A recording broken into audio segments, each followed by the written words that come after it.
Hello students, welcome back to my channel Shubham lecturer. जितने भी student इस बार 12th में हैं और जिनको बोर्ड एग्जाम 2023 देना है वो आज के इस वीडियो को शुरू से लेकर लास्ट तक देखेंगे, क्योंकि ये क्लास 12 फिजिक्स का एक महा मैराथन क्लास है। देखिए, 1 घंटे का पूरे वीडियो है। अगर आप इस 1 घंटे के वीडियो को शुरू से लेकर लास्ट तक देख लेंगे तो आपका 25 से 30 नंबर सिर्फ इसी वीडियो में पक्का हो जाएगा। देखिए स्टूडेंट, आज के इस वीडियो में हम क्लास 12 फिजिक्स के अध्याय 1 से अध्याय 8 तक, यानी कि चैप्टर 1 से चैप्टर 8 तक जितने भी महत्वपूर्ण लघुत्तरीय प्रश्न हैं उनको आंसर के साथ पढ़ेंगे। सही सुना आपने। और आपको पता है कि 12th फिजिक्स के पेपर में सबसे ज्यादा नंबर के लघु उत्तरीय प्रश्न ही आते हैं। तो बहुत सारे स्टूडेंट कमेंट कर रहे थे, तो मैंने सोचा चलो वीडियो बना देते हैं। लेकिन अगर इस वीडियो पर अच्छा रिस्पॉन्स नहीं आया तो मैं अगला वीडियो नहीं लाऊंगा। ठीक है, अगर इस वीडियो को आपने ज्यादा से ज्यादा लाइक किया, जो चैनल पर बिना सब्सक्राइब किए हुए पढ़ रहे हैं उन्होंने सब्सक्राइब कर लिया, तो मैं पार्ट 2 जो आपका फिजिक्स है, ठीक है, चैप्टर 9 से चैप्टर 14 तक, उसका भी वीडियो जल्दी ही लेकर आऊंगा। लेकिन इसके लिए आप लोग वीडियो को लाइक कीजिएगा, ठीक है, और इस वीडियो को शुरू से लेकर लास्ट तक देखिएगा। देखते हैं कितने बच्चे इसको अच्छे से और लास्ट तक देखते हैं। ठीक है, अगर अच्छा रिस्पॉन्स आया तो अगला वीडियो कल ही आ जाएगा। ठीक है, तो चलिए देखते हैं क्लास 12 फिजिक्स के 14 सबसे महत्वपूर्ण लघुत्तरीय प्रश्नों को। आपके चैप्टर 1 से चैप्टर 8 तक जो है सबसे जो इंपॉर्टेंट लघुत्तरीय प्रश्न है वो सिर्फ और सिर्फ 14 क्वेश्चन ऐसे हैं जो सबसे ज्यादा महत्वपूर्ण है। ठीक है, आपके पार्ट 1 में। बाकी जो पार्ट 2 होगा उसमें भी ऐसे ही क्वेश्चन है। ठीक है, तो देखिए ये वीडियो बहुत इंपॉर्टेंट है। अगर आप भी फिजिक्स में 70 में 70 लाना चाहते हैं तो आपको अब मेहनत करना होगा, क्योंकि जो समय बीत गया वो वापस नहीं आएगा। आप प्रेजेंट में जी रहे हैं, अपने प्रेजेंट को ब्राइट बनाइए, चमकदार बनाइए, ठीक है, और अपने फ्यूचर को देखिए। तो चलिए स्टार्ट करते हैं आज का ये इंटरेस्टिंग वीडियो। इस वीडियो को आप लोग अच्छे से देखिएगा, क्योंकि जो 14 क्वेश्चन मैं बताने वाला हूं थोड़ा टाइम लगेगा, लेकिन अगर ये 14 क्वेश्चन आप पढ़ लेंगे फिर 25 से 30 नंबर आपका कहीं नहीं जाएगा। ठीक है, तो चलिए स्टार्ट करते हैं। सबसे पहला क्वेश्चन देखते हैं क्या है। तो देखिए स्टूडेंट, सबसे पहला क्वेश्चन जो है, अब बहुत सारे स्टूडेंट कहेंगे अरे सर ये क्वेश्चन तो मुझे पता है। देखिए आपको पता होगा, लेकिन बहुत सारे बच्चे ऐसे हैं जिनको नहीं पता है। और अभी तो हम 14 क्वेश्चन पढ़ेंगे, तो एक एक को तो हमें पढ़ना होगा, क्योंकि हम पहले चैप्टर से ही स्टार्ट करेंगे। क्योंकि फर्स्ट चैप्टर से हम नहीं स्टार्ट करेंगे तो क्या तीसरे से स्टार्ट करेंगे। देखिए, कूलाम का वैद्युत बल संबंधी नियम लिखिए। ये क्वेश्चन अगर आप लोग उठाकर देख लीजिए बुक, कम से कम 4 से 5 बार आपके बोर्ड एग्जाम में आया है, तो क्या इस बार नहीं आएगा? इस बार भी ये क्वेश्चन आएगा, तो ध्यान से समझिएगा, नहीं तो बाद में पछताना पड़ेगा। देखिए कूलाम का नियम क्या है, कैसे आपको लिखना है, तो ऐसे हेडिंग डालेंगे कूलाम का नियम। तो देखिए इनका नियम है क्या, दो स्थिर बिंदु आवेशों के मध्य लगने वाला आकर्षण या प्रतिकर्षण बल दोनों आवेशों की मात्राओं के गुणनफल के अनुक्रमानुपाती तथा उनके बीच की दूरी के वर्ग के व्युत्क्रमानुपाती होता है। अब भले ही आप सभी को, कुछ बच्चों को ये क्वेश्चन पता हो, लेकिन तब भी ध्यान से समझिएगा। देखिए 2 बिंदु आवेश हैं, एक ये है एक ये है, ठीक है, तो इनके बीच की जो दूरी है वो कितनी है, इनके बीच का जो डिस्टेंस है वो है r। ठीक है, कितना है r। इसको हम मान लेते हैं q1, इसको मान लेते हैं q2। तो क्या कहा गया, देखिए 2 स्थिर बिंदु आवेशों के मध्य लगने वाला आकर्षण अथवा प्रतिकर्षण बल दोनों आवेशों के गुणनफल के अनुक्रमानुपाती, यानी कि जो दोनों आवेश हैं इनके गुणनफल के अनुक्रमानुपाती होगा, और उनके बीच की दूरी के वर्ग के व्युत्क्रमानुपाती होगा, और इनके बीच की जो दूरी r है इसके वर्ग के व्युत्क्रमानुपाती होगा। ठीक है, तो कैसे होगा ये भी तो समझना होगा हमें। ठीक है, तो चलिए स्टेप बाय स्टेप इसको हम समझते हैं कि आखिर ये कैसे होगा। ठीक है, तो देखिए कूलाम के नियम से सबसे पहले हम देखेंगे कूलाम के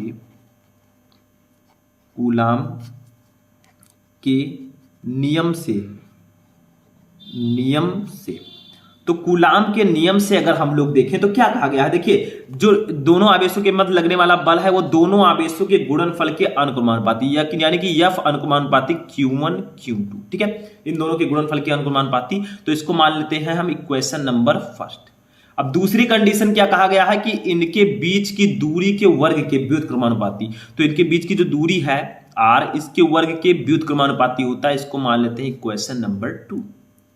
ठीक है, अब क्या करेंगे, समीकरण 1 व 2 से, देखिए नियम के अनुसार मैंने लिखा है और ये बहुत सारे बच्चों को पता होगा तो प्रॉब्लम इसमें नहीं होगी। ठीक है, समीकरण 1 व 2 से 1 व 2 से हम क्या करेंगे, देखिए दोनों तरफ f है तो f को हम ऐसे ही रहने देंगे, यहां पर ऐसे चिन्ह लगाएंगे। ठीक है, अब देखिए ये Q1 और Q2 के अनुपाती है और उनके बीच की दूरी के वर्ग के व्युत्क्रमानुपाती है, तो ऐसे भी हम इसको लिख सकते हैं। ठीक है, अब यहां पर क्या करेंगे, इस अनुक्रमानुपाती के चिन्ह को हटाएंगे तो बराबर लगेगा। अब यहां पर हम k लिख देंगे, जब हम चिन्ह को हटाते हैं अनुक्रमानुपाती को तो कोई समानुपाती स्थिरांक हम लिख देते हैं। ठीक है, तो ये k जो है ये एक समानुपाती स्थिरांक है, तो ये हमारा जो है k equal k into Q1 Q2 अपान r स्क्वायर। ठीक है, ये आपका फॉर्मूला हो जाएगा कूलाम के नियम का। लेकिन देखिए स्टूडेंट, जो k यहां पर आपने लिखा है, ठीक है, k क्या है, ये समानुपाती स्थिरांक है। साइड में हम लिख सकते हैं k इक्वल टू क्या है, ये है समानुपाती स्थिरांक, समानुपाती स्थिरांक।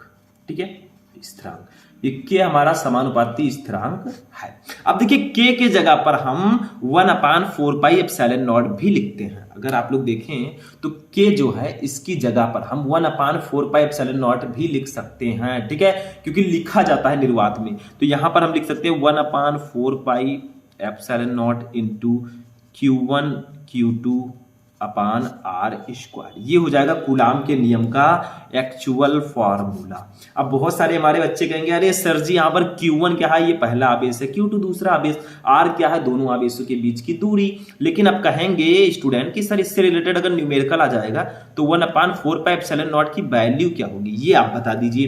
तो 1/4πε0 की वैल्यू सबको पता होगा शायद, जो अच्छे से पढ़ रहे हैं, तो 9 × 10⁹। ठीक है, अब बाकी आगे क्या होगा बताइए, न्यूटन मीटर स्क्वायर, क्योंकि हमें मात्रक भी लिखना होगा, न्यूटन मीटर स्क्वायर। देखिए इसके साथ आप न्यूटन लिख दीजिएगा, क्योंकि बल का मात्रक न्यूटन होता है, ऐसे लिख सकते हैं, अंदर लिखिएगा, मैंने बाहर लिख दिया। ठीक है, न्यूटन मीटर स्क्वायर प्लस प्रति कूलाम स्क्वायर, प्रति कूलाम स्क्वायर। ठीक है, ये मात्रक होता है हमारा किसका, ये मात्रक होता है 1/4πε0 का।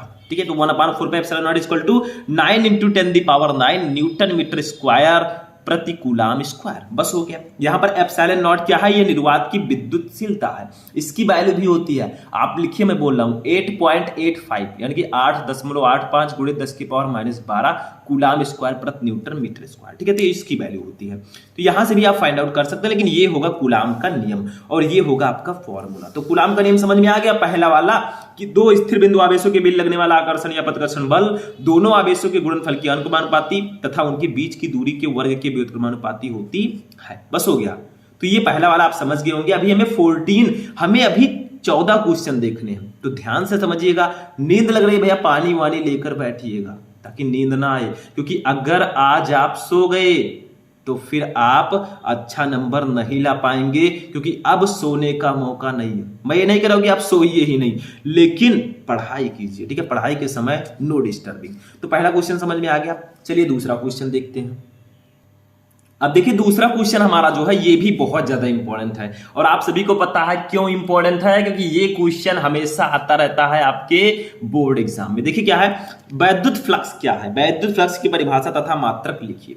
तो वैद्युत फ्लक्स होता क्या है, इसको मैं अपनी भाषा में अच्छे से बता देता हूं आपको। देखिए, वैद्युत क्षेत्र में स्थित किसी क्षेत्रफल से अभिलंबोत दिशा में गुजरने वाली वैद्युत बल रेखाओं की संख्या को वैद्युत फ्लक्स कहते हैं। यानी कि वैद्युत क्षेत्र में अभिलंबोत गुजरने वाली जो वैद्युत बल रेखाओं की संख्या होती है उसी को हम वैद्युत फ्लक्स कहते हैं, इलेक्ट्रिक फ्लक्स। ठीक है, इसका मात्रक वोल्ट मीटर होता है। विद्युत फ्लक्स का मात्रक होता है वोल्ट मीटर। लेकिन इतने से काम चलने वाला नहीं है, थोड़ा और हमें समझना होगा।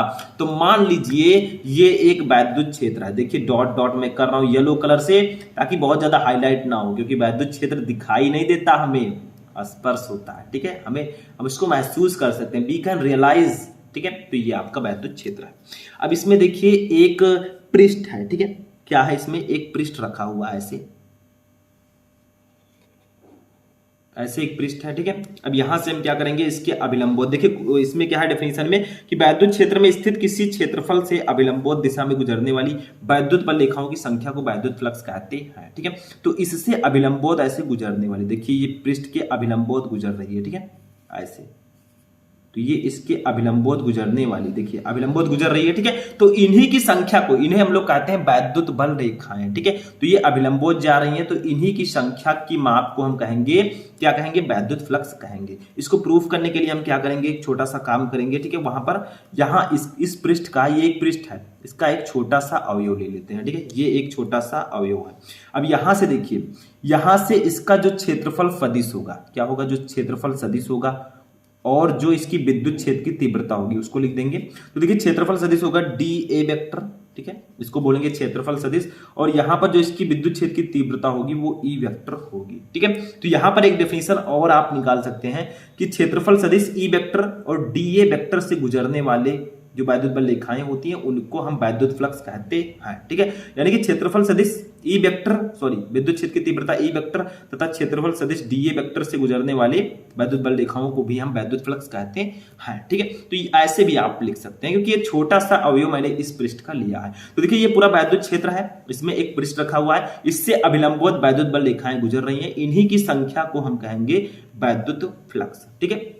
अब अगर इसका हम डेफिनेशन लिखना चाहें, सॉरी इसका फॉर्मूला लिखना चाहें, कैसे लिख सकते हैं, देखिए यहां पर हम इसका फॉर्मूला लिख सकते हैं डी फाई ई, देखिए वैद्युत फ्लक्स को हम डिनोट करते हैं फाई ई से। तो D phi E equal to हम लिख सकते हैं क्लोज इंटीग्रेशन, देखिए ये पृष्ठ समाकल इसे बोलते हैं, close integration E vector dot D A vector, ठीक है। ये हम लिख सकते हैं इसको close integration E vector dot D A vector, ये फॉर्मूला हो जाएगा। लेकिन देखिए डी फाई ई मैंने क्यों लिखा है बताइए। मैंने इस छोटे से अवयव के लिए विद्युत फ्लक्स निकाला है, इस छोटे से अवयव के लिए, क्योंकि पृष्ठ तो बहुत बड़ा है, ठीक है। तो पृष्ठ बहुत बड़ा है, तो संपूर्ण पृष्ठ के लिए अगर हम लिखें तो हमारा फॉर्मूला दूसरा होगा। तो संपूर्ण पृष्ठ के लिए, पूरे सरफेस के लिए, ठीक है, तो संपूर्ण पृष्ठ के लिए, ठीक है, संपूर्ण पृष्ठ के लिए अगर हम निकालेंगे तो डी हट जाएगा, तब हमारा फॉर्मूला होगा फाई ई इक्वल टू हो जाएगा close integration E vector dot D A vector, ठीक है। तो ये संपूर्ण पृष्ठ के लिए हो जाएगा, जो ऊपर था वो डी फाई ई था, क्योंकि जो विद्युत फ्लक्स है वो इस छोटे से अवयव के लिए मैंने निकाला था, ठीक है, समझ में आया। अब यहां पर एक चीज और समझिए, बहुत सारे स्टूडेंट कहेंगे सर यहां पर ये क्या है, ये इसे हम बोलते हैं क्लोज इंटीग्रेशन, या इसे हम बोल सकते हैं पृष्ठ समाकल, क्या बोल सकते हैं, पृष्ठ समाकल, ठीक है, इसको हम बोल सकते हैं। अब आप लोग कहेंगे सर ई वेक्टर क्या है, ये है वैद्युत क्षेत्र की तीव्रता, ऐसे लिख देंगे वैद्युत क्षेत्र की तीव्रता, ठीक है, intensity of electric field. And D A vector क्या है, डी ए वेक्टर, ठीक है, इसको हम लोग बोलते हैं क्षेत्रफल सदिश,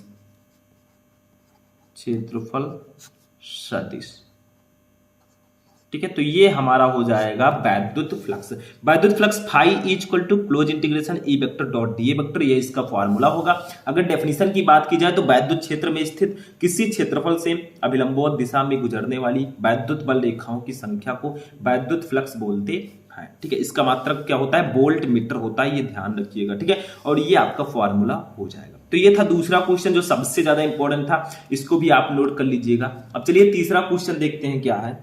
अब देखिए स्टूडेंट, जो हमारा तीसरा लघु उत्तरीय प्रश्न है ये बहुत ही इंपॉर्टेंट क्वेश्चन है, और ये क्वेश्चन आपके 12th फिजिक्स के चैप्टर 2 से है, जिसका नाम है स्थिर वैद्युत विभव तथा धारिता, ठीक है। और ये बहुत इंपॉर्टेंट डेरिवेशन भी है। देखिए, किसी वैद्युत द्विध्रुव की अक्ष यानी कि अनुदैर्ध्य स्थिति पर स्थित किसी बिंदु पर वैद्युत विभव का सूत्र स्थापित कीजिए। यानी कि आपको अक्षीय स्थिति पर वैद्युत विभव का सूत्र स्थापित करना है। ये बहुत इंपॉर्टेंट डेरिवेशन है, ये आपके लघु उत्तरीय प्रश्नों में भी आता है और आपके विस्तृत उत्तरीय प्रश्नों में भी आता है, ठीक है, समझ में आया। तो चलिए इसको देखते हैं। बहुत सारे स्टूडेंट कहेंगे सर वैद्युत द्विध्रुव की अक्षीय स्थिति पर वैद्युत क्षेत्र की तीव्रता, ये वाला फर्स्ट चैप्टर में डेरिवेशन है, ठीक है, तो वो विस्तृत उत्तरीय प्रश्नों में आता है, और ये क्वेश्चन लघु उत्तरीय प्रश्नों में भी आता है। तो देखिए डेरिवेशन, बहुत सारे स्टूडेंट कह रहे थे सर डेरिवेशन नहीं बताते, तो चलिए आज बता ही देते हैं। बहुत सारे डेरिवेशन अभी हम बताएंगे वीडियो में, ठीक है। तो देखिए, किसी वैद्युत द्विध्रुव की अक्ष पर स्थित किसी बिंदु पर विद्युत विभव का सूत्र स्थापित कीजिए। अब हमारे बहुत सारे जो इंटेलिजेंट स्टूडेंट हैं वो क्या कहेंगे, अरे सर जी विद्युत द्विध्रुव क्या होता है। तो देखिए, विद्युत द्विध्रुव का मतलब क्या होता है, इसका मतलब होता है दो बराबर, जैसे ये आपका है, ठीक है, दो बराबर एवं विपरीत प्रकार के आवेश, ठीक है। ये को मान लीजिए आप -q, एक को मान लीजिए आप प्लस क्यू, ठीक है। ये दोनों क्या होते हैं, अल्प दूरी पर स्थित होते हैं। देखिए इन दोनों के बीच का जो डिस्टेंस है वो कितना है, वो है 2l, दोनों के बीच की दूरी है 2l, ठीक है। तो इसी को हम बोलते हैं वैद्युत द्विध्रुव, यानी कि कम दूरी पर स्थित दो बराबर परंतु विपरीत प्रकार के आवेशों के निकाय को वैद्युत द्विध्रुव बोलते हैं। तो देखिए यहां पर 2l दूरी पर माइनस क्यू तथा प्लस क्यू, ये दो बराबर परंतु विपरीत प्रकार के आवेश है, एक माइनस क्यू एक प्लस क्यू आवेश है, इसी को हम वैद्युत द्विध्रुव बोलेंगे, ठीक है। इसको नाम दे देते हैं, मान लीजिए वैद्युत द्विध्रुव जो है वो AB है, ठीक है। आवेश तो माइनस क्यू प्लस क्यू है लेकिन ये AB है। अब हमें निकालना क्या है, इस वैद्युत द्विध्रुव की अक्षीय स्थिति पर स्थित किसी बिंदु पर वैद्युत विभव निकालना है। अब मान लीजिए इसका जो मध्य बिंदु है, ये मिडिल पॉइंट सेंटर पॉइंट वो O है, ठीक है। अब इससे R मीटर की दूरी पर, कितने मीटर की दूरी पर, R मीटर की दूरी पर एक बिंदु स्थित है, ये देखिए इस बिंदु का नाम है P, और इसी बिंदु पर हमें वैद्युत विभव निकालना है। कैसे निकालेंगे ध्यान दीजिए। अब देखिए सबसे पहले ये देखिए, एक चीज और ध्यान दीजिए, जब यहां पर A और B के बीच की दूरी 2l है, ठीक है, और इसका मध्य बिंदु O है, तो बताइए माइनस Q से O के बीच की दूरी कितनी होगी, L होगी, ठीक है, कितनी होगी, L। और यहां पर एक चीज और ध्यान दीजिए, ये O से प्लस Q के बीच की दूरी कितनी होगी, L होगी, क्योंकि पूरी दूरी 2l है, तो माइनस Q से O के बीच की दूरी देखिए L और L में इसको डिवाइड कर देंगे, सिंपल सा है, ठीक है, कुछ नहीं है। अब देखिए एक चीज और देखिए, ये बिंदु O से R मीटर की दूरी पर ये स्थित बिंदु P है, इसी पर हमें वैद्युत विभव निकालना है, ठीक है, समझ में आया। अब यहां पर एक काम और कीजिए, क्योंकि हमें कूलाम का नियम लगाना है, तो सबसे पहले हमें यह जानना होगा कि प्लस Q आवेश से बिंदु P के बीच की दूरी कितनी होगी, बताइए आप लोग। तो देखिए O से P के बीच की दूरी R है, ठीक है, और प्लस Q से O के बीच की दूरी L है, तो बताइए प्लस Q से P के बीच की दूरी कितनी होगी, ये R में से L को आप घटा दीजिए तो आपका O से माइनस प्लस Q से P के बीच की दूरी आ जाएगी, तो ये हो जाएगा R माइनस L, ठीक है। ये आपका हो गया प्लस Q से P के बीच की दूरी, क्योंकि यहां देखिए ध्यान दीजिए O से P के बीच की दूरी R है, अब प्लस Q से O के बीच की दूरी L है, तो जब तक हम R में से L को नहीं घटाएंगे तब तक ये प्लस Q से P के बीच की दूरी नहीं आएगी, ठीक है। अब दूसरी कंडीशन, माइनस Q से P के बीच की दूरी कितनी होगी, ये भी जानना जरूरी है।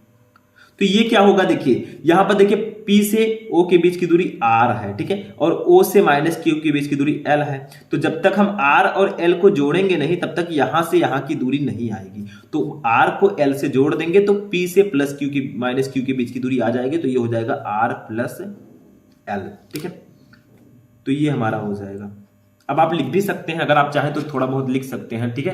क्या लिख सकते हैं, माना के परावैद्युतांक वाले माध्यम में, मान लीजिए जहां ये रखा है वैद्युत द्विध्रुव, इसका परावैद्युतांक के है, ठीक है, वाले माध्यम में एक वैद्युत द्विध्रुव AB रखा है, देखिए ये वैद्युत द्विध्रुव है, ठीक है, AB रखा है, द्विध्रुव प्लस Q व माइनस Q कूलाम आवेशों से बना है। देखिए जो वैद्युत द्विध्रुव है ये माइनस Q और प्लस Q कूलाम आवेश से बना है, और इनके बीच की दूरी 2l है। अब देखिए इनका मध्य बिंदु O है, इस मध्य बिंदु O से R मीटर की दूरी पर स्थित एक बिंदु P है, इस पर हमें विद्युत विभव निकालना है, ऐसे आप लिख सकते हैं, ठीक है। अब देखिए सबसे पहले हमें अगर निकालना है तो क्या करेंगे, हम प्लस Q आवेश के कारण बिंदु P पर वैद्युत विभव निकालेंगे, फिर माइनस Q आवेश के कारण बिंदु P पर वैद्युत विभव निकालेंगे, फिर हम परिणामी विभव निकाल लेंगे, हमारा आंसर आ जाएगा, ठीक है। तो सबसे पहले हम निकालते हैं प्लस Q आवेश के कारण बिंदु P पर विभव, तो यहां पर हम लिखेंगे प्लस Q आवेश के कारण, ठीक है, आवेश के कारण बिंदु P पर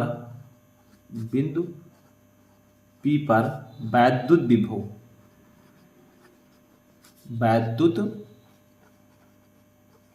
विभव, ठीक है। तो प्लस Q आवेश के कारण बिंदु P पर वैद्युत विभव क्या होगा, बताइए, प्लस Q आवेश के कारण। तो देखिए किसी बिंदु आवेश के कारण वैद्युत विभव का जो फॉर्मूला होता है वो होता है V इक्वल टू, चूंकि यहां पर प्लस Q और माइनस Q दोनों से निकाला तो इसको V1 मान लेंगे, ठीक है। तो V1 इक्वल टू हमारा हो जाएगा 1/4 पाई एप्सिलॉन नॉट K, ठीक है, क्योंकि परावैद्युतांक K है तो K लिख देंगे, ठीक है, K इंटू Q अपान R होता है। लेकिन देखिए यहां पर जो माइनस प्लस Q से P के बीच की दूरी है वो R माइनस L है, ठीक है, तो यहां पर हम इसके जगह पर दूरी के जगह पर लिख देंगे R माइनस L, ठीक है। ऐसे हम दूसरे के लिए निकालेंगे माइनस Q आवेश के कारण, सेम टू सेम, तो माइनस Q आवेश के कारण बिंदु P पर वैद्युत विभव, ठीक है, या विभव लिख देंगे, बिंदु P पर विभव। तो इसको हम लोग मान लेंगे V2। क्या मान लेंगे? V2। अब देखिए माइनस क्यू आवेश है तो यहाँ पर सेम फॉर्मूला होगा, बस थोड़ा सा चेंज होगा। 1/4πε0K इंटू, देखिए क्यू है यहाँ पर माइनस क्यू आवेश के कारण निकालेंगे तो माइनस क्यू लिख देंगे यहाँ पर अपान आर माइनस एल है। चूंकि देखिए माइनस क्यू से पी के बीच की दूरी आर प्लस एल है तो यहाँ पर हम लिख देंगे आर प्लस एल। ठीक है, ऐसे लिख देंगे। अब हम क्या निकालेंगे? परिणामी विभव निकालेंगे। अतः जो आपका बिंदु P है, देखिए यहाँ पर ऊपर देखिए, ये जो बिंदु P है इस पर हम परिणामी विभव निकालेंगे। ठीक है, तो अतः बिंदु P पर परिणामी विभव। ठीक है, तो बिंदु P पर परिणामी विभव निकालना है तो इसका एक फॉर्मूला होता है V इक्वल टू, अगर परिणामी विभव निकालना तो V equal to V1 plus V2, यानी कि आप V1 और V2 को ऐड कर दीजिए। ठीक है, तो परिणामी विभव आसानी से फाइंड आउट हो जाएगा। ठीक है, तो V इक्वल टू हम ऐड करेंगे दोनों को, तो V इक्वल टू हमारा हो जाएगा। देखिए V1 की वैल्यू कितनी है? ऊपर दी गई है, ये देखिए, और V2 की वैल्यू भी दी गई है। ठीक है, तो V1 की वैल्यू हम रखते हैं 1/4πε0K into Q upon R minus L. ठीक है, अब प्लस लगाएंगे ऐसे और इसको लिखेंगे। देखिए इसको मैं ब्रैकेट में लिखूंगा ताकि प्रॉब्लम ना हो। क्यों? क्योंकि देखिए माइनस में है तो इस माइनस को मैं आगे भी ला सकता हूं, तो ये हो सकता है -1/4πε0K into Q upon R plus L. ठीक है, ऐसे इसको लिख देंगे। ठीक है, अब क्या करेंगे? इसको सॉल्व कर लेंगे थोड़ा सा, तो यहां पर हमारा हो जाएगा V इक्वल टू देखिए इसको लिखेंगे 1/4πε0K into Q upon R minus L. ठीक है, ऐसे लिख दिया हमने, और यहाँ पर प्लस माइनस जो होगा ये माइनस हो जाएगा। देखिए प्लस माइनस माइनस, तो ये हो जाएगा 1/4πε0K into Q upon R plus L. ठीक है, ऐसे लिख देंगे। अब इसी को हम सॉल्व कर लेंगे, हमारा आंसर आ जाएगा। कैसे सॉल्व करेंगे? बहुत ही सिंपल सा है। इसमें कुछ चीजें हैं जो हमें कॉमन लेना होगा, तो इसको मैं थोड़ा आगे करता हूं और यहां से हम सॉल्व करना स्टार्ट करते हैं। ठीक है, तो हमारा क्या हो जाएगा? ध्यान दीजिए, तो ये हो जाएगा V इक्वल टू, देखिए 1/4πε0K। देखिए दोनों में क्यू भी है तो क्यू लिखेंगे अपान 4πε0K। ये हमारा कॉमन हो जाएगा क्योंकि दोनों तरफ है। अंदर क्या बचेगा? देखिए अंदर बचेगा हमारा 1/r माइनस एल और -1/r प्लस एल। ठीक है, ये इस प्रकार से कुछ बचेगा। ठीक है, अब इसको हम सॉल्व कर लेंगे, हमारा आंसर आ जाएगा। तो V इक्वल टू हमारा हो जाएगा, देखिए क्यू अपान 4πε0K इंटू, देखिए 1/r minus L, R plus L हमारा एलसीएम हो जाएगा, तो r minus L into R plus L. ठीक है, ये एलसीएम हो गया। अब देखिए r माइनस एल से r माइनस एल कैंसिल हो जाएगा, इसको ऐसे ब्रैकेट में भी कर सकते हैं। ठीक है, तो ये हमारा ऊपर बचेगा r प्लस एल और माइनस ये हमारा क्या हो जाएगा? r minus L. ऐसे ब्रैकेट में हम लिख सकते हैं या फिर सिंपल लिख दें, ब्रैकेट में लिखेंगे ज्यादा बेटर रहेगा, तो ब्रैकेट में लिख देंगे r माइनस एल। ठीक है, ऐसे हमने कर दिया। अब इसी को सॉल्व कर लेंगे। देखिए तो V इक्वल टू हमारा हो जाएगा क्या? क्यू अपान 4πε0K, क्यू अपान 4πε0K। ठीक है, इंटू देखिए r प्लस एल माइनस, अब देखिए माइनस है अगर बाहर तो किसी ब्रेकर के सामने अगर माइनस होगा तो अंदर का चिन्ह बदल जाएगा, तो ये हमारा हो जाएगा r प्लस एल, ऐसे हो जाएगा upon r minus L into R plus L. क्या होता है? R square minus L square, क्योंकि मैंने आपको बताया था पहले ही। बताइए a plus B into A minus B equal to क्या होगा? A square minus B square. वैसे यहां पर भी है r minus L into R plus L equal to होगा R square minus L square. ठीक है, बस हो गया। यहां से हम सॉल्व कर लेंगे इसको। v इक्वल टू हमारा हो जाएगा, देखिए क्यू अपान 4πε0K इंटू, देखिए r से r कैंसिल हो जाएगा, बचेगा क्या हमारा? 2l, l और l जुड़ जाएगा 2l अपान r square minus L square. ठीक है, अब यहां पर एक काम करेंगे हम, देखिए v इक्वल टू हमारा हो जाएगा v इक्वल टू, ठीक है, क्यू अपान 4πε0 है तो q इंटू 2l इसको लिख देंगे, इसको ऐसे लिख देंगे 1/4πε0K into q into 2l upon R square minus L square. अब एक चीज हमें पता है, मैंने पहले भी बताया है कि जो हमारा विद्युत द्विध्रुव आघूर्ण होता है P इक्वल टू क्या होता है? P इक्वल टू होता है Q इंटू 2L। ये चीज आप याद रखिएगा और सभी को पता भी है, P equal to Q into 2L। तो ये हम Q इंटू 2L की जगह पर P लिख सकते हैं। ठीक है, तो v इक्वल टू हमारा हो जाएगा, देखिए 1/4 pi epsilon naught K into P upon R square minus L square. लेकिन देखिए अभी हमारा काम खत्म नहीं हुआ है, अभी हमें ये पता है, ठीक है, क्योंकि ऊपर देखिए थोड़ा सा, देखिए मैं यहां पर पहले लिख दूं थोड़ा सा, ठीक है। यदि देखिए यदि यल का मान आर की अपेक्षा बहुत कम हो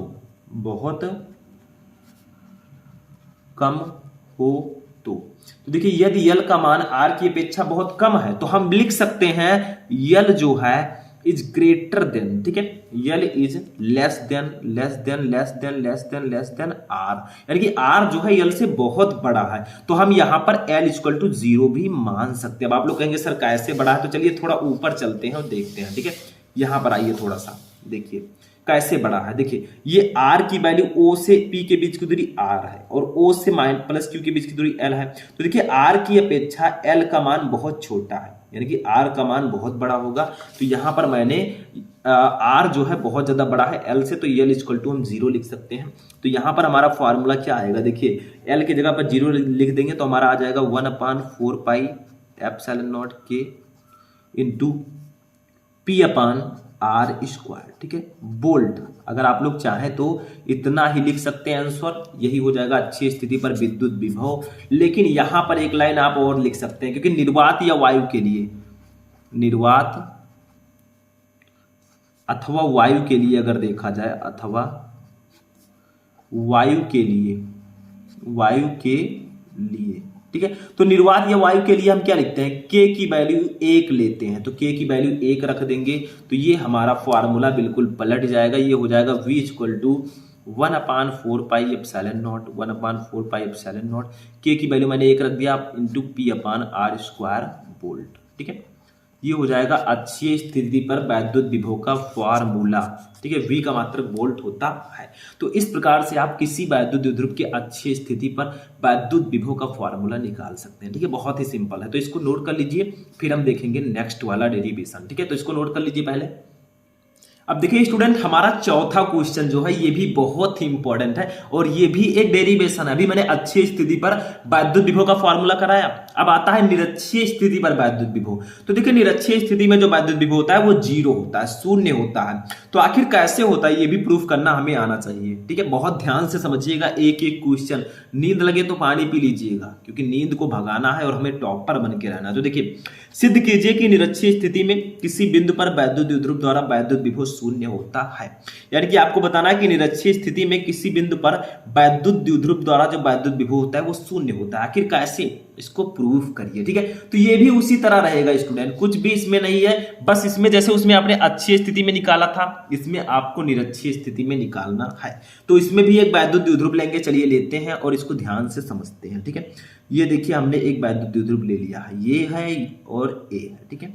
इनके बीच की दूरी कितनी होगी, मैंने आपको पहले ही बताया, इन दोनों के बीच की दूरी जो होगी वो टोटल दूरी जो होगी वो 2l होगी। थोड़ा नीचे मैं लिख रहा हूं समझाने के लिए, ये टोटल दूरी 2l होगी। ये मान लीजिए माइनस क्यू आवेश है, ये आपका प्लस क्यू आवेश है, ठीक है। और इसको a मान लीजिए, इसको b मान लीजिए, a भी आपका वैद्युत द्विध्रुव है, ठीक है। अब देखिए यहां पर ये मध्य बिंदु आपका O है, ठीक है। अब यहां पर माइनस क्यू से मध्य बिंदु के बीच की दूरी कितनी होगी, l होगी, उसी तरह। और यहां पर ये मध्य बिंदु O है, ध्यान रखिएगा O लिख दीजिएगा, और यहां से यहां तक की दूरी भी l होगी, ठीक है। अब देखिए वहां पर अच्छी स्थिति था तो हमने साइड में निकाला था, यहां पर इसकी निरक्षीय स्थिति है, तो देखिए ऊपर की तरफ, ये देखिए यहां पर एक बिंदु स्थित है, इस बिंदु का नाम है P, बिंदु P, इसी पर हमें वैद्युत विभव निकालना है। तो इसको हम ऐसे एक ट्राइंगल की तरह बना देंगे, देखिए इसको यहां मिला देंगे और इसको हम यहां मिला देंगे, ऐसे मैंने मिला दिया। आपको पटरी से करना, ऐसा नहीं कि हाथ से ही कर दें जैसे मैंने कर दिया, ठीक है। तो यहां पर इस प्रकार से ये बन जाएगा। अब ये O से P के बीच की दूरी कितनी होगी, यहां से यहां तक के बीच की दूरी जो है वो R है, मैंने पहले भी बताया था, उसमें भी R था, इसमें भी R ही रहेगा, ठीक है।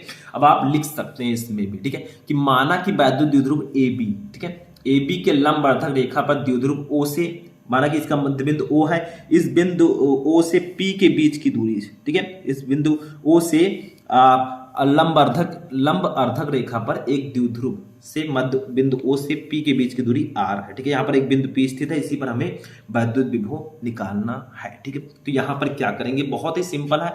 तो यहाँ पर आप लिख सकते हैं कि माना कि बिंदु P वैद्युत द्विध्रुव AB की लंब अर्धक रेखा पर उसके मध्य बिंदु O से R मीटर की दूरी पर स्थित है, इसी पर हमें विद्युत विभव निकालना है। ठीक है, तो यहाँ पर हम एक एक त्रिभुज लेंगे। जैसे यहाँ पर दो त्रिभुज बन रहे, एक ये बन रहा है और एक इधर से ये बनना है। ठीक है, तो एक हम ले लेंगे त्रिभुज POA।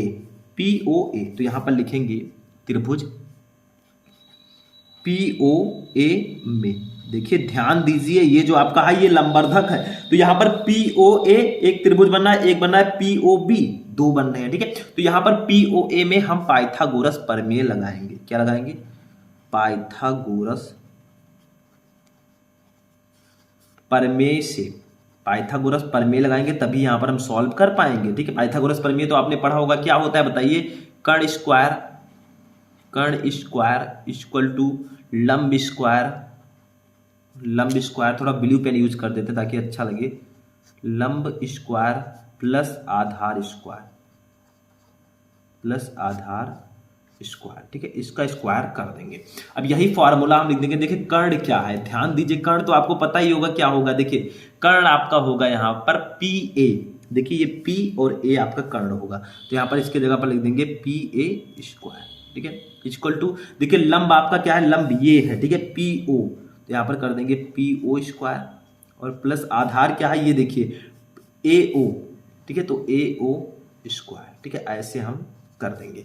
अब यहां पर हम वैल्यू रख देंगे PA, तो आपका ऐसे ही रहेगा, तो यहां पर PA को हम PA स्क्वायर ही रहने देंगे। ठीक है, इक्वल टू PO की वैल्यू हमें दी गई है, देखिए PO की वैल्यू है R, तो R का स्क्वायर हो जाएगा, प्लस देखिए यहां पर PA की वैल्यू भी दी गई है L, देखिए सॉरी AO की वैल्यू भी दी गई है, तो यहां पर हो जाएगा L स्क्वायर।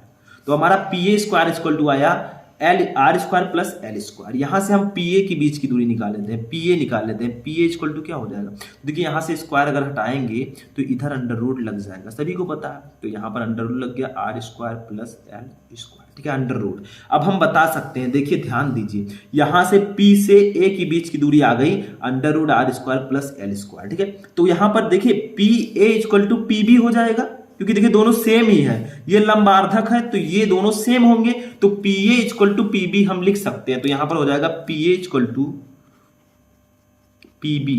ठीक है, इक्वल टू जो इनके बीच की दूरी होगी वो under root R square plus L square ही होगी। देखिए दोनों को निकाल लीजिए, आप ध्यान से देख लीजिए, ये PA और PB दोनों के बीच की दूरी under root R square plus L square होगी। आप यहां पर लिख भी सकते हैं ऐसे। ठीक है, under root R square plus L square. ठीक है, इन दोनों के बीच की दूरी हो जाएगी, ऐसे इधर भी लिख सकते हैं। ठीक है, थोड़ा अच्छे से आप लिखिएगा, तो ये हमारा निकल गया।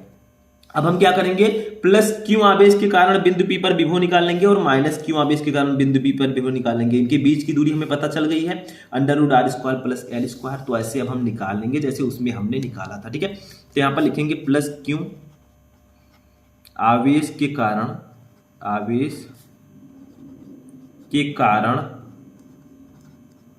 बिंदु P पर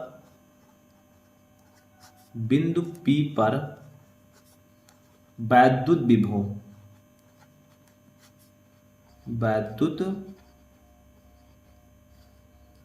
ठीक है, तो प्लस Q आवेश के कारण बिंदु P पर वैद्युत विभव, इसका फॉर्मूला क्या होगा, V1 इक्वल टू हमारा हो जाएगा जैसे उसमें हमने किया था 1/4πε0 इंटू Q अपान, देखिए R स्क्वायर, यहां पर इनके बीच की दूरी कितनी है, बीच की दूरी की जगह पर लिखेंगे under root R square plus L square, तो यहां पर हम लिख देंगे under root R square plus L square, ऐसे हो जाएगा। ठीक है, ऐसे माइनस Q आवेश के कारण निकाल लेंगे, माइनस Q आवेश के कारण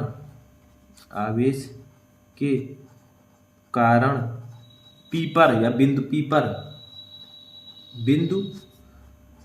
पर वैद्युत विभव। ठीक है, माइनस Q आवेश के कारण भी निकाल लेंगे वैसे जैसे उसमें निकाला था। ठीक है, तो वैद्युत विभव, तो इसका फॉर्मूला क्या हो जाएगा, तो सेम वही प्रोसेस, V2 यहां पर लिख देंगे, V2 इक्वल टू हमारा हो जाएगा 1/4πε0 इंटू माइनस Q लिख देंगे यहां पर, minus Q upon under root R square plus L square, क्योंकि दूरी दोनों की सेम है। देखिए माइनस Q आवेश के कारण भी जब आप निकालेंगे तो भी वही दूरी आएगी। ठीक है, तो ये हमारा हो चुका है। बस हो गया। अब देखिए हम परिणामी विभव यहां पर निकाल लेंगे जो कि सबसे ज्यादा इंपॉर्टेंट है। अब चूंकि इनका विभव 0 आएगा, अभी हम आगे देखेंगे, ठीक है। तो यहां पर लिखेंगे परिणामी विभव, ठीक है। अतः बिंदु P पर परिणामी विभव। अब इसमें परिणामी विभव निकालना है तो B इक्वल टू क्या लिखेंगे, हमने फॉर्मूला आपको बताया था V1 plus V2। V equal to हम लिखेंगे V1 प्लस V2। यहां से V इक्वल टू हम निकालेंगे। देखिए V1 की वैल्यू हमें ऊपर पता है, ये देखिए लिखा है, थोड़ा ऊपर चलते हैं, ये देखिए, ठीक है। और V2 की वैल्यू भी पता है, बस माइनस का फर्क है। तो यहां पर लिखेंगे 1/4 pi epsilon naught into Q upon under root R square plus L square, ठीक है। ये लिखेंगे, यहां पर प्लस लगाएंगे। देखिए इसको ब्रैकेट में लिखेंगे, थोड़ा सा क्या लिखेंगे 1/4 पाई V2 की वैल्यू एप्सिलॉन नॉट, इसको माइनस आगे ले आते हैं क्योंकि देखिए यहां पर इसमें माइनस है, देखिए माइनस क्यों है तो इसको आगे कर देंगे, into Q upon under root R square plus L square, ठीक है। ये हमारा हो गया। अब इसी को सॉल्व कर लेंगे तो हमारा हो जाएगा V इक्वल टू, देखिए 1/4 pi epsilon naught into Q upon under root R square plus L square. अब देखिए प्लस माइनस माइनस हो जाएगा क्योंकि यहाँ पर माइनस आ गया है, ठीक है। तो यहाँ पर भी हो जाएगा 1/4 pi epsilon naught into Q upon under root R square plus L square. अब देखिए दोनों साइड सेम है, आप खुद ही देख लीजिए, इधर भी 1/4 pi epsilon naught Q upon under root R square plus L square है, इधर भी सेम है। तो सेम में से सेम जाएगा, जब दो में से दो घटेगा तो कितना आएगा बच्चों, यहाँ पर 0 आ जाएगा, 0, और हम बन गए हीरो। इसको सॉल्व कर लिया, ठीक है। तो आप कह सकते हैं कि किसी वैद्युत द्विध्रुव के कारण निरक्षीय स्थिति में जो वैद्युत विभव होता है वो 0 होता है, और यही हमें ऊपर प्रूव करना था। देखिए यहाँ पर क्या लिखा था, सिद्ध कीजिए कि निरक्षीय स्थिति में किसी बिंदु पर वैद्युत द्विध्रुव द्वारा वैद्युत विभव 0 होता है। तो इस प्रकार से हमने 0 कर दिया। समझ में आ गया? स्टेप बाय स्टेप समझिएगा, ये भी आप नोट कर लीजिए। फिर हम चलिए नेक्स्ट क्वेश्चन देखते हैं क्या है। अब देखिए स्टूडेंट, नेक्स्ट क्वेश्चन जो हमारा है ये एक न्यूमेरिकल है। देखिए हम फिजिक्स को पढ़ रहे हैं और हम न्यूमेरिकल्स को ना पढ़ें, ऐसा तो हो ही नहीं सकता, ठीक है, क्योंकि फिजिक्स में न्यूमेरिकल्स तो आएंगे ही आएंगे।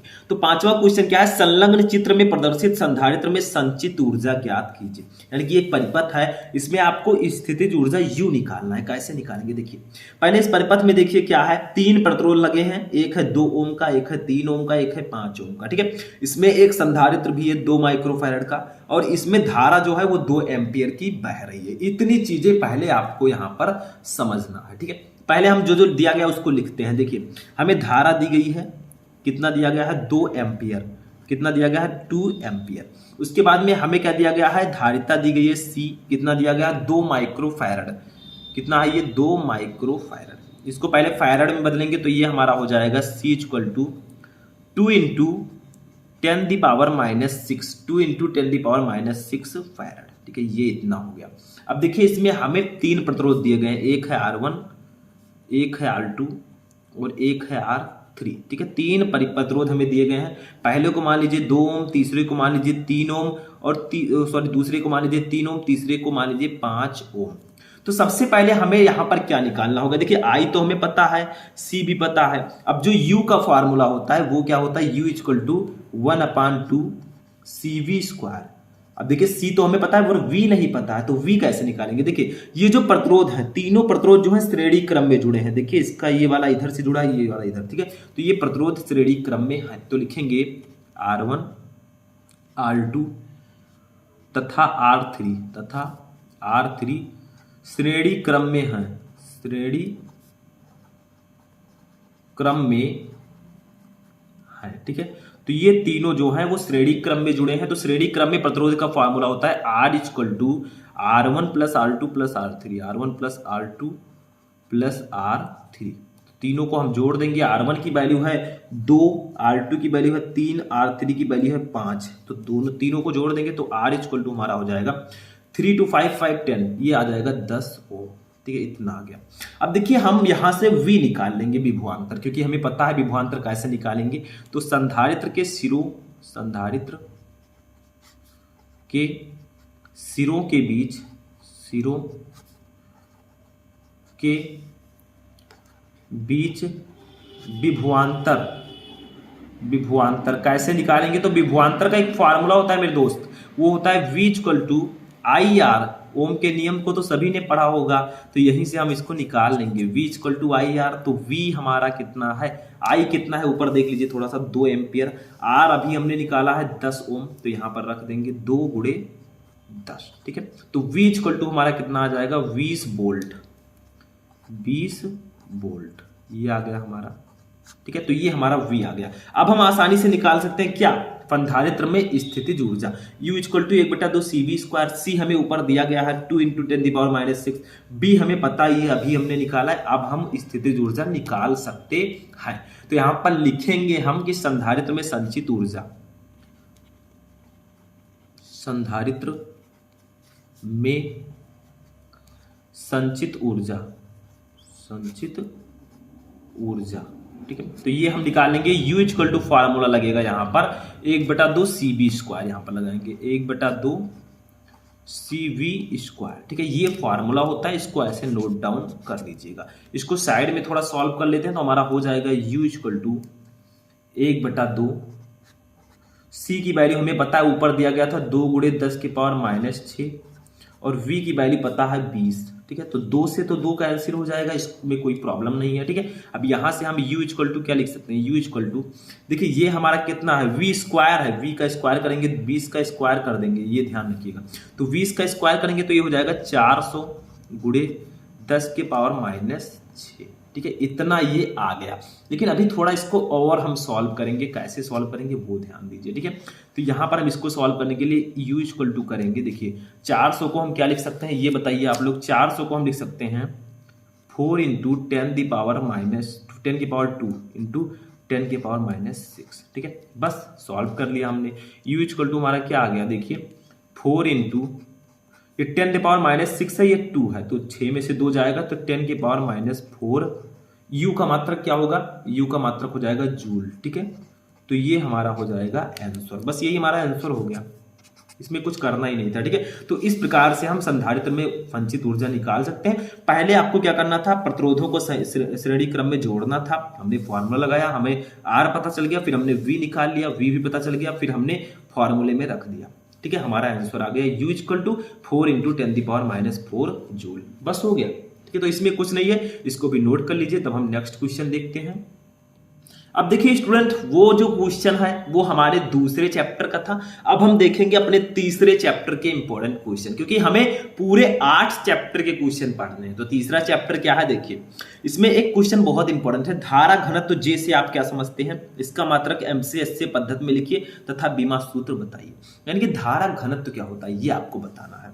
तो इसमें कुछ है नहीं, परिभाषा पढ़ दीजिए। देखिए किसी चालक के में किसी बिंदु पर प्रति एकांक क्षेत्रफल से अभिलंबोत गुजरने वाली धारा को उस बिंदु पर धारा घनत्व कहते हैं। यानी कि किसी चालक में किसी बिंदु पर प्रति एकांक क्षेत्रफल से अभिलंबोत गुजरने वाली धारा को उस बिंदु पर धारा घनत्व कहते हैं। इसका फॉर्मूला क्या होगा ये समझिए। धारा घनत्व इक्वल टू फॉर्मूला होगा धारा घनत्व, इसको हम लोग डिनोट करते हैं J से, स्मॉल J से, याद रखिएगा। तो J इक्वल टू हमारा फॉर्मूला हो जाएगा I/A। ये हमारा फॉर्मूला हो जाएगा धारा घनत्व का, ठीक है।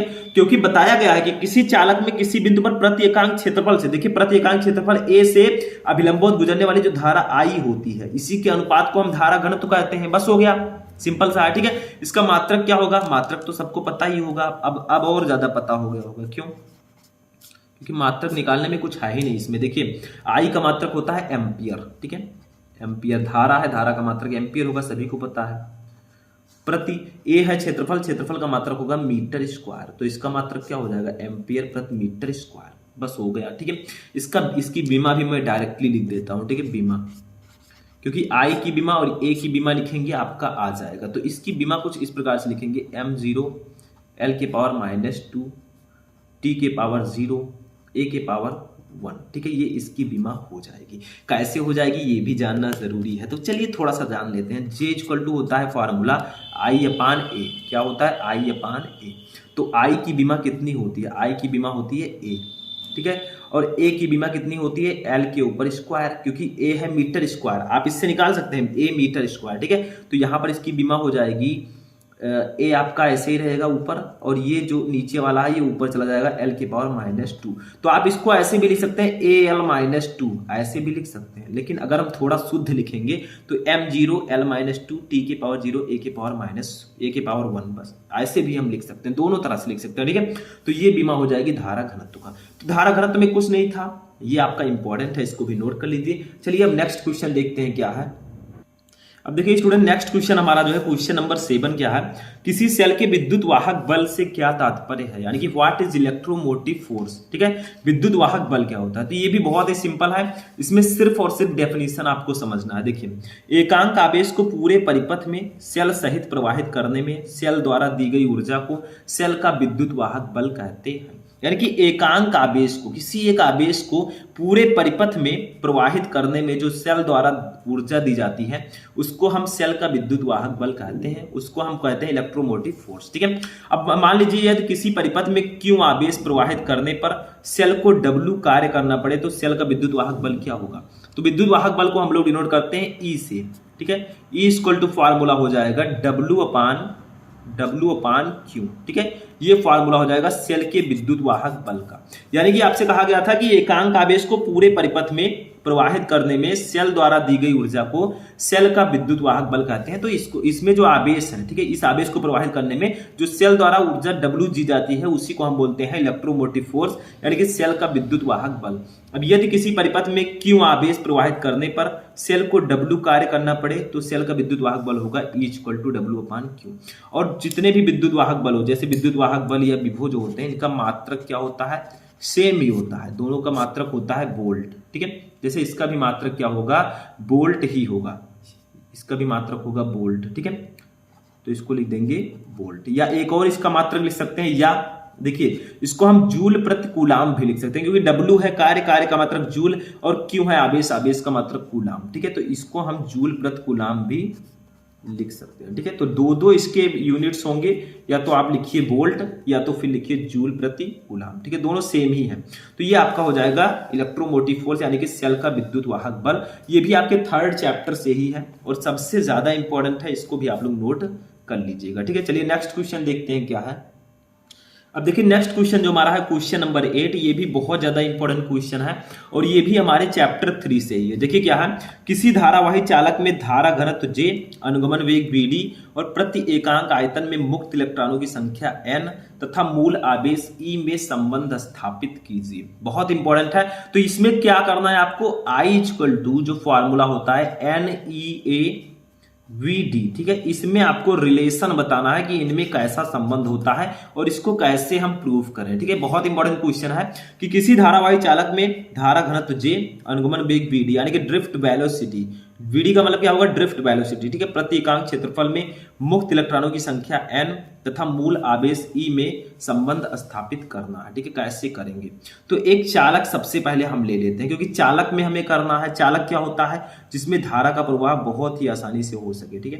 तो एक चालक हम ले लेंगे ऐसे कुछ इस प्रकार से। चालक में हम कुछ भी ले सकते हैं जिसमें धारा का प्रवाह हो जाए, उसको हम चालक बोलेंगे। तो ये आपका चालक है, ठीक है। इसके 2 सिरे हैं, एक आपका मान लीजिए ये P है, एक आपका ये Q है, ठीक है। अब इस चालक में चालक को जो है एक बैटरी से जोड़ दिया गया है। देखिए ये आपका बैटरी है यहाँ पर, ये, ठीक है, इस प्रकार की कुछ बैटरी है, इससे हमने इस चालक को ऐसे ऐड कर दिया है, ठीक है। तो ये चालक जो बैटरी होगा इसके 2 टर्मिनल्स होंगे, एक प्लस होगा एक माइनस होगा, ठीक है। तो इस बैटरी से हमने इसको जोड़ दिया। अब देखिए जो चालक की लंबाई है, टोटल लंबाई वो L है, यानी कि जो लंबाई है पूरे चालक का कोई ना कोई लेंथ होगा वो L है। जो इसका एरिया है पूरे चालक का वो A है, क्षेत्रफल, ठीक है। अब जैसे ही हम इसको बैटरी से जोड़ते हैं इस चालक को, तो क्या होगा, इसमें धारा प्रवाहित होने लगेगा, क्योंकि इसमें जो है बहुत सारे इलेक्ट्रॉन्स होते हैं। ऐसे देखिए इसमें इलेक्ट्रॉन्स ऐसे होंगे, ऐसे, ठीक है। तो इसमें बहुत सारे इलेक्ट्रॉन्स होते हैं। तो जैसे ही हम इसको बैटरी से जोड़ेंगे, ये इलेक्ट्रॉन जो है इसमें जो है इस चालक में वैद्युत क्षेत्र की तीव्रता उत्पन्न हो जाएगी। देखिए वैद्युत क्षेत्र की तीव्रता हो गई, ये उत्पन्न हो गई, इसको हम लोग डिनोट करते हैं E से। और जो इसमें इलेक्ट्रॉन्स हैं वो एक वेग से गति करने लगेंगे, क्योंकि देखिए जो इलेक्ट्रॉनों का जो गति करने की दिशा होगी वो वैद्युत क्षेत्र की तीव्रता के विपरीत होती है, ठीक है। तो वैद्युत क्षेत्र की तीव्रता इस दिशा में है, तो जो इलेक्ट्रॉन गति करेंगे वो इस दिशा में करेंगे। ठीक है, तो यहां पर जो इसका जो वेग होगा वो vd हो जाएगा, यानी कि vd वेग से ये गति करेंगे। ठीक है, क्योंकि जो चालक में जब हम इसको तार से या किसी बैटरी से जोड़ देते हैं तो इसमें जो उपस्थित इलेक्ट्रॉन है वो एक नियत वेग से गति करने लगते हैं, जिसको हम लोग अपवाह वेग बोलते हैं। ठीक है, तो इसको ध्यान से समझिएगा, आप लिख भी सकते हैं। ठीक है, तो यहां पर क्या होगा, एक हमने चालक लिया जिसकी लंबाई l थी, इसके दो सिरे हैं p और q। ठीक है, इसको हमने एक बैटरी से जोड़ दिया, ये बैटरी है ये आपकी बैटरी है। ठीक है, जैसे हमने बैटरी से जोड़ा तो इसमें बहुत सारे इलेक्ट्रॉन्स होंगे। अब ये इलेक्ट्रॉन जो है इसमें वैद्युत क्षेत्र की तीव्रता सबसे पहले उत्पन्न हो जाएगी, और इसमें जो इलेक्ट्रॉन है वो एक नियत वेग से गति करने लगेंगे जो कि है vd, और इस पूरे चालक का क्षेत्रफल a है।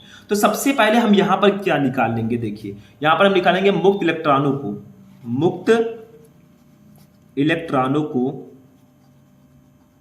इलेक्ट्रॉनों को Q से P। देखिए जो Q सिरा है इस Q से P, ठीक है, Q से P तक आने में लगा समय, Q से P तक आने में लगा समय। तो देखिए समय इक्वल टू, मैंने आपको बताया था क्या होता है, चाल बराबर दूरी बटा समय। तो समय इक्वल टू आपका हो जाएगा दूरी बटा चाल। तो देखिए इसकी दूरी कितनी है, l है। देखिए पूरे चालक की लंबाई l है, ये किस वेग से गति कर रहा है, चाल कितना है इसका vd है, तो इसका जो समय होगा वो l अपान vd हो जाएगा। इसको हम मान लेंगे इक्वेशन नंबर फर्स्ट, क्योंकि समय इक्वल टू होता है दूरी बता चाल। ठीक है, तो पूरे चालक की जो लंबाई है l है, इसको दूरी मानेंगे, और जो इसमें वेग है वो vd है, तो l अपान vd हो जाएगा। ठीक है, अब सबसे पहले यहां पर एक चीज और लिख लेंगे, चालक का आयतन। ठीक है, तो चालक का आयतन कितना होगा ये भी बहुत ज्यादा इंपॉर्टेंट है। तो चालक का जो आयतन होगा उसको हम लोग लिखेंगे, देखिए यहाँ पर जो इसकी लंबाई है, जो इसका एरिया है, ठीक है, आयतन बराबर जो क्षेत्रफल और जो इसकी लंबाई है इसका हम गुणा कर देंगे। ठीक है, तो हमारा आयतन निकल आएगा, पूरा एरिया निकल आएगा। ठीक है, तो a इंटू एल इसका हो जाएगा। ठीक है, अब देखिए यहाँ पर अब हम एक और लिखेंगे, चालक के एकांक आयतन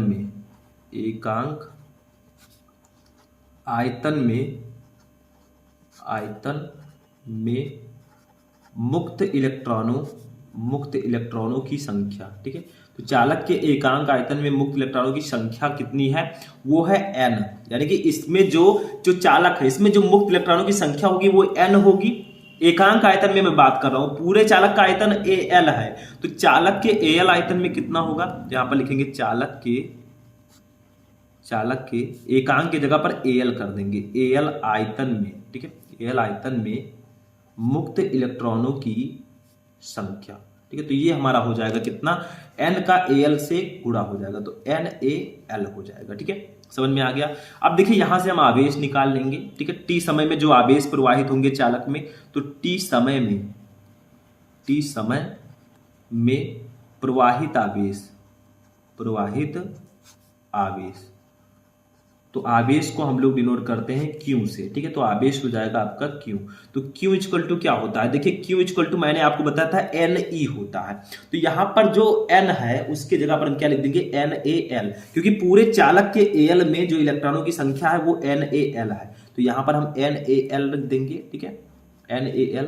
अब Q इक्वल टू Ne होता है, तो N के जगह पर NaL हमने लिख दिया, तो E ऐसे साइड में लिख देंगे। ठीक है, तो ये हमें Q भी पता चल गया। अब यहां से हम वैद्युत धारा आसानी से निकाल सकते हैं, t समय में प्रवाहित वैद्युत धारा। ठीक है, तो यहां पर लिखेंगे अतः t समय में प्रवाहित वैद्युत धारा। ठीक है, वैद्युत धारा। ठीक है, धारा का फॉर्मूला आप लोगों को पता है क्या होता है, धारा equal to I equal to होता है Q अपान T, क्योंकि मैंने आपको बताया था Q इक्वल टू IT होता है, तो I equal to Q upon T हो जाएगा। अब इसी पर हम रख देंगे, देखिए यहां से हम I आसानी से निकाल लेंगे। देखिए Q के जगह पर क्या रखेंगे, NaL इंटू E। ठीक है। और टी के जगह पर क्या रखेंगे, देखिए समय क्या था ऊपर, देखिए यहाँ पर T equal to L upon V D, क्योंकि मैंने बताया था जो समय होगा वो दूरी बटा सब चाल, ठीक है। तो एल अपान वी डी हो जाएगा। तो यहाँ पर हम दोनों की वैल्यू रखेंगे, टी क्यू के जगह पर दूसरा रखेंगे, क्यू के जगह पर हम रखेंगे एन ए एल, और टी के जगह पर रखेंगे एल अपान वी डी, क्योंकि इन सबको हमने इसी डेरिवेशन में प्रूव किया है, ठीक है। तो यहां से अब हम सॉल्व कर लेते हैं इसको। तो लिखेंगे यहाँ पर आई इक्वल टू देखिए यहाँ पर हमारा हो जाएगा क्यू के जगह पर लिखेंगे एन ए एल इंटू ए, ठीक है, अपान टी के जगह पर लिखेंगे एल अपान वी डी, ठीक है। अब इसी को सॉल्व कर लेंगे हम लोग, हमारा जो रिलेशन है वो आ जाएगा। तो आई इक्वल टू हो जाएगा, देखिए सबसे ऊपर का सबसे नीचे गुणा होगा, क्योंकि देखिए एन ए एल इंटू ई के नीचे एक मान सकते हैं हम, तो सबसे ऊपर का सबसे नीचे होगा, तो ये हमारा हो जाएगा एन ए एल इंटू ई, और इंटू देखिए वी डी आपका ऊपर चला जाएगा, नीचे बचेगा एल, क्या बचेगा एल, तो एल से एल कैंसिल हो जाएगा, तो हमारा क्या बचेगा यहाँ पर आई इक्वल टू बचेगा N A E V D, या इसी को हम क्या लिख सकते हैं, आई इक्वल टू भी लिख सकते हैं हम लोग N E A V D, N E A V D, ठीक है, ऐसे हम लिख सकते हैं और यही हमारा रिलेशन हो जाएगा। अगर मान लीजिए आपको यहां से वी डी निकालना है, ड्रिफ्ट वेलोसिटी, तो क्या लिखेंगे, आई के नीचे बाकी सबको ले आएंगे, आई अपान एन ई ए, ठीक है, ऐसे भी लिख सकते हैं। तो ये आपका फॉर्मूला हो जाएगा। इसमें आपका देखिए सब में संबंध आ गया, धारा घनत्व तो जे में भी हम संबंध यहां से निकाल सकते हैं, ठीक है। तो यहाँ पर I equal to N E A V D हो गया, तो यहाँ पर हमारा धारा और अपवाह वेग में संबंध आ गया है। मान लीजिए आपको यहाँ पर धारा घनत्व तो और वीडी में संबंध निकालना है, तो क्या करेंगे, अब देखिए चूंकि हमें पता है जे इक्वल टू क्या होता है, जे इक्वल टू आई अपान ए होता है, आई अपान ए, ठीक है। अब यहां से हमें आई की वैल्यू पता चल गई है, ऊपर देखिए N E A V D, ये आई की वैल्यू है, और ए आपका ऐसे ही रहेगा, तो ए से ए कैंसिल जब कर देंगे तो हमारा जे इक्वल टू भी आ जाएगा, ठीक है, धारा घनत्व में भी संबंध आ जाएगा, तो जे इक्वल टू हमारा आ जाएगा एन ई वी डी, ठीक है। तो अगर आपसे कोई पूछे, ठीक है, बहुत इंपॉर्टेंट है, अगर आपसे कोई पूछे धारा घनत्व और अपवाह वेग में संबंध, तो आप J equal to N E V D लिखेंगे। अगर आपसे कोई पूछे कि धारा और अपवाह वेग में संबंध, तो I equal to N E A V D लिखेंगे, ठीक है। तो ये भी आप इस तरह से इसको लिख सकते हैं। यहाँ पर एन है आपका नंबर ऑफ इलेक्ट्रॉन्स, मुक्त इलेक्ट्रॉनों की संख्या, ई है मूल आवेश, वीडी क्या है, ये अपवाह वेग है, और जे है धारा घनत्व, ठीक है। और यही हमसे ऊपर पूछा गया था, देखिए क्वेश्चन को समझिए, पूछा गया था आपसे कि किसी धारावाही चालक में धारा घनत्व जे, अनुगमन वेग वीडी, प्रति एकांक आयतन में मुक्त इलेक्ट्रॉनों की संख्या एन तथा मूल आवेश ई में संबंध स्थापित कीजिए, ठीक है। तो हमने यहाँ पर इसको कर दिया है, हमारा जो आंसर आया वो जे इक्वल टू आया है एन ई वी डी, ठीक है, ये आपका हो चुका है। तो ये आपका था 8 नंबर क्वेश्चन, इसको नोट कर लीजिए। चलिए 9 नंबर क्वेश्चन देखते हैं क्या है। अब देखिए स्टूडेंट, हमारा जो 9 नंबर क्वेश्चन है ये भी बहुत ही ज्यादा इंपॉर्टेंट डेरिवेशन है, और ये आपके चैप्टर 4 से है, जिसका नाम है गतिमान आवेश एवं चुंबकत्व, ठीक है। और ये डेरिवेशन कितना ज्यादा इंपॉर्टेंट है ये मैं आपको नहीं बता सकता, क्योंकि आप प्रीवियस ईयर पेपर उठाकर देख लीजिए, ये सारे डेरिवेशन आपको मिल जाएंगे, ठीक है। देखिए क्वेश्चन क्या है कि एक वृत्ताकार धारावाही कुंडली के केंद्र पर चुंबकीय क्षेत्र का व्यंजक निगमित कीजिए। तो देखिए आपको एक धारावाही कुंडली लेना है, ठीक है, और उसके केंद्र पर चुंबकीय क्षेत्र का व्यंजक निकालना है, ठीक है। तो सबसे पहले हम कुंडली को बना लेते हैं। देखिए थोड़ा अच्छे से बनाइएगा, यहाँ पर आप लोग और अच्छे से बनाने का प्रयास कीजिएगा। कुछ इस प्रकार से कुंडली रहेगा, ठीक है, ऐसे रहेगा कुछ, ठीक है। तो इसको हम डबल रेल कर देंगे, क्योंकि ये धारावाही कुंडली है, ठीक है। ये देखिए ऐसे इसको कर देंगे, ठीक है। अब देखिए यहां पर इस कुंडली का जो सेंटर पॉइंट है, ये देखिए इसका जो केंद्र है ओ, इसको ओ मान लेंगे। इसी पर हमें चुंबकीय क्षेत्र की तीव्रता निकालनी है बी, ठीक है, ये हमें निकालना है।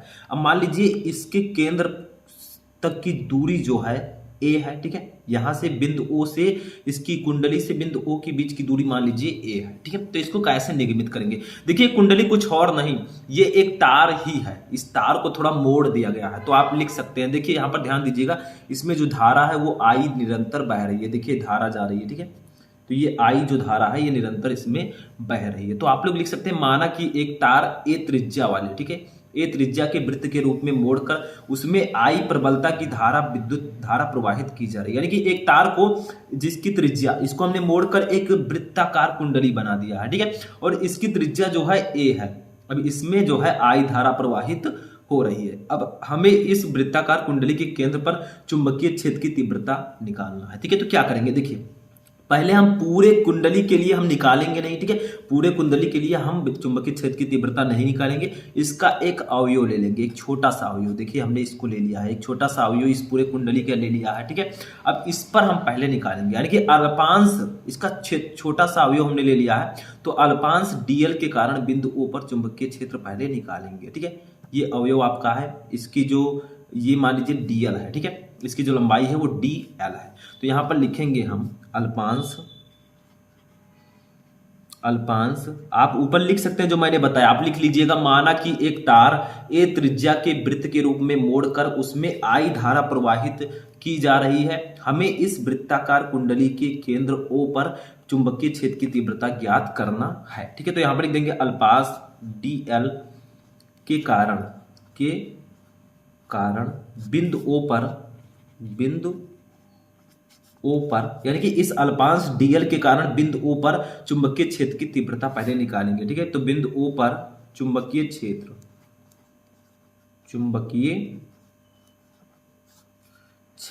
ठीक है। तो अल्पांश डीएल के कारण बिंदु ओ पर चुंबकीय क्षेत्र, इसका फार्मूला क्या हो जाएगा, देखिए हम छोटे से अवयव के कारण चुंबकीय क्षेत्र निकाल लेंगे, तो यहां पर लिखेंगे डीबी, ठीक है, डीबी लिख देंगे। तो डीबी का एक फार्मूला हो जाएगा, वो क्या होगा, mu naught upon 4 pi Biot Savart के नियम में आपने पढ़ा, I into D L sign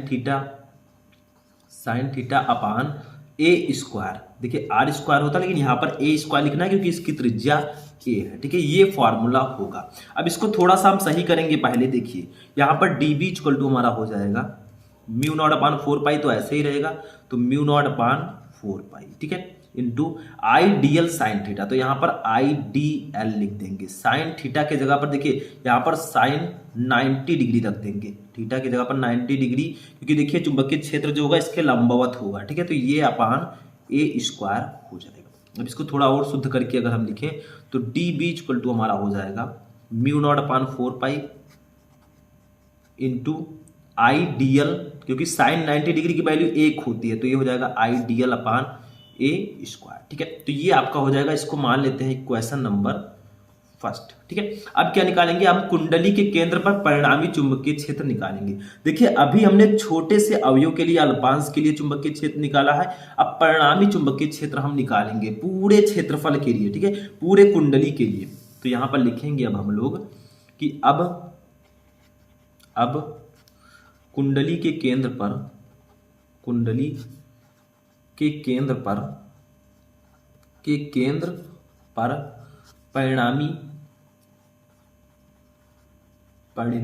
चुंबकीय क्षेत्र, ठीक है। अब कुंडली के केंद्र पर परिणामी चुंबकीय क्षेत्र क्या हो जाएगा, इसको समझिए, ठीक है। तो देखिए परिणामी चुंबकीय क्षेत्र निकालना, तो B इक्वल टू क्या हो जाएगा, देखिए सिग्मा डी बी, यानी कि जो डी बी हमने निकाला था अल्पांश के लिए चुंबकीय क्षेत्र, उसका सिग्मा कर देंगे। सिग्मा का मतलब क्या होगा, पूरे कुंडली के लिए। अभी तो हमने छोटे से अवयव का निकाला था, हमने सिग्मा लगा दिया, यानी कि पूरे कुंडली के लिए अब हम इसको निकाल रहे हैं, पूरे कुंडली का चुंबकीय क्षेत्र, ठीक है। तो यहाँ पर इसको ऐसे लिख देंगे। तो यहाँ पर बी इक्वल टू हमारा हो जाएगा बी इक्वल टू, देखिए यहाँ पर सिग्मा आपका ऐसे ही रहेगा। अब डी बी के स्थान पर ये वाला वैल्यू रख देंगे mu naught upon 4 pi into I D L upon A square, ठीक है, ये हमारा हो जाएगा। तो ये हमने रख दिया, ठीक है। अब यहाँ पर क्या करेंगे, देखिए म्यू नॉट अपान 4 पाई ये आपका नियतांक है, इसका हम इंटीग्रेशन कर नहीं सकते, ठीक है। तो यहाँ पर हम क्या करेंगे, mu naught upon 4 pi into I upon A square को हम बाहर कर देंगे। अब देखिए डी एल हमारा है, यानी कि अल्पांश क्षेत्रफल है, इसका हम सिग्मा कर देंगे, ठीक है। तो डी एल के लिए हम इसको निकाल लेंगे। तो यहां पर हमारा क्या हो जाएगा, इसको ध्यान दीजिए, क्योंकि देखिए यहां पर जो आपका ये सिग्मा डी एल है, इसकी वैल्यू हम लिखेंगे 2 पाई ए, ठीक है, 2 पाई ए। क्यों लिखेंगे, क्योंकि ये लूप की पूरी परिधि की लंबाई है, पूरी परिधि की लंबाई। ठीक है, जो डीएल था वो केवल आपका अल्पांश के लिए था, लेकिन ये सिग्मा जो डीएल आ गया ये पूरे परिधि की, ठीक है, लूप की पूरी परिधि की ये लंबाई होगी। ठीक है, अब इसको आगे थोड़ा सा सॉल्व करते हैं इसको हम लोग ध्यान से। ठीक है, तो इसको कैसे सॉल्व करेंगे, तो ये हमारा हो जाएगा। अब हम लिख सकते हैं बी इक्वल टू, देखिए mu naught upon 4 pi, mu naught upon 4 pi into I upon A square into, देखिए सिग्मा डीएल के जगह पर हम इसको लिख देंगे 2 पाई ए। तो 2 पाई से 4 पाई कैंसिल हुआ तो 2 बचा, यहाँ पर ए से ए के कैंसिल हो जाएगा, तो हमारा क्या बचेगा, देखिए हमारा बचेगा B equal to mu naught I upon 2a। ठीक है, ये हमारा बचेगा और यही हो जाएगा वृत्ताकार धारावाही कुंडली के केंद्र पर चुंबकीय क्षेत्र का व्यंजक। ठीक है, अब मान लीजिए जो कुंडली है इसमें फेरों की संख्या n है। यदि कुंडली में, देखिए यही आपका हो जाएगा, लेकिन थोड़ा और लिख सकते हैं, यदि कुंडली में फेरों की संख्या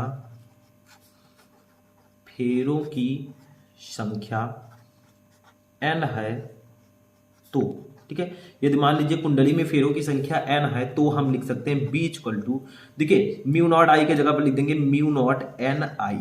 ठीक है, एन आई अपान 2a, जहां पर n है फेरों की संख्या, i क्या है धारा है, म्यू नॉट क्या है निर्वात की चुंबकशीलता है, और a क्या है, a है जो त्रिज्या आपकी। ठीक है, a क्या है, a है आपका त्रिज्या। ठीक है, वृत्ताकार कुंडली की जो त्रिज्या है, तो ये आपका फॉर्मूला हो जाएगा। ठीक है, तो ये हमने प्रूफ कर दिया कि वृत्ताकार धारावाही कुंडली के केंद्र पर चुंबकीय क्षेत्र का व्यंजक क्या होगा। ठीक है, तो इस प्रकार से हमने इस डेरिवेशन को भी प्रूफ कर दिया। ठीक है, आप लोगों को समझ में आ रहा होगा। तो ये हमारा 9 नंबर क्वेश्चन था। अभी भी 5 क्वेश्चन बचे हैं। ठीक है, क्योंकि हम टोटल 14 क्वेश्चन को पढ़ेंगे। तो चलिए नेक्स्ट क्वेश्चन देखते हैं। क्वेश्चन नंबर 10 क्या है। अब देखिए स्टूडेंट, हमारा जो नेक्स्ट लघु उत्तरीय प्रश्न है क्वेश्चन नंबर 10। ठीक है, ये एक बहुत ही इंपॉर्टेंट न्यूमेरिकल है आपके 12th फिजिक्स के चैप्टर 4 का, यानी कि गतिमान आवेश और चुंबकत्व का। देखिए न्यूमेरिकल क्या है, 2 × 10⁻⁻10 मीटर त्रिज्या के वृत्ताकार मार्ग पर एक इलेक्ट्रॉन 3 × 10⁻6 मीटर प्रति सेकंड की एक समान चाल से चक्कर लगा रहा है। वृत्ताकार मार्ग के केंद्र पर उत्पन्न चुंबकीय क्षेत्र की गणना कीजिए। यानी कि ये एक वृत्ताकार मार्ग है। ठीक है, इसकी त्रिज्या है 2 × 10⁻10 मीटर। ठीक है, अब इसमें एक इलेक्ट्रॉन जो है वो 3 × 10⁻6 मीटर प्रति सेकंड की एक समान चाल से चक्कर लगा रहा है। तो वृत्ताकार मार्ग के केंद्र पर उत्पन्न चुंबकीय क्षेत्र की तीव्रता क्या होगी। ठीक है, तो सबसे पहले हम निकालते हैं। देखिए हमें जो दिया गया उसको पहले लिखेंगे। हमें सबसे पहले दिया गया है वृत्ताकार मार्ग की त्रिज्या को हम लोग नोट करते हैं r से। r हमें कितना दिया गया है इसको ध्यान दीजिए। r दिया गया है 2 × 10⁻−10 मीटर। ठीक है, ये हमें r की वैल्यू दी गई है। उसके बाद में देखिए हमें क्या निकालना, देखिए इलेक्ट्रॉन का जो चाल है वो 3 × 10⁻6 मीटर प्रति सेकंड है। ठीक है, तो इलेक्ट्रॉन की जो चाल है वो v = है 3 × 10⁻6 मीटर प्रति सेकंड। ठीक है, मीटर प्रति सेकंड, ये इलेक्ट्रॉन की चाल दी गई है, यानी कि इलेक्ट्रॉन का वेग दिया गया है। ठीक है, उसके बाद में देखिए क्या दिया है हमें। अब हमें पता है एक इलेक्ट्रॉन पर जो आवेश होता है, आवेश Q, ठीक है, वो कितना होता है, इसको हम E के बराबर भी लिख सकते हैं 1.6 × 10⁻−19 कूलम। ठीक है, ये हमारा इतना होता है। एक इलेक्ट्रॉन पर जो आवेश होता है वो 1.6 × 10⁻19 होता है। ठीक है, अब एक फॉर्मूला हम लगाएंगे वृत्ताकार मार्ग के केंद्र पर उत्पन्न चुंबकीय क्षेत्र, क्योंकि हमें वही निकालना है, वृत्ताकार मार्ग के केंद्र पर उत्पन्न चुंबकीय क्षेत्र। ठीक है, तो यहां पर लिखेंगे हम वृत्ताकार मार्ग के केंद्र पर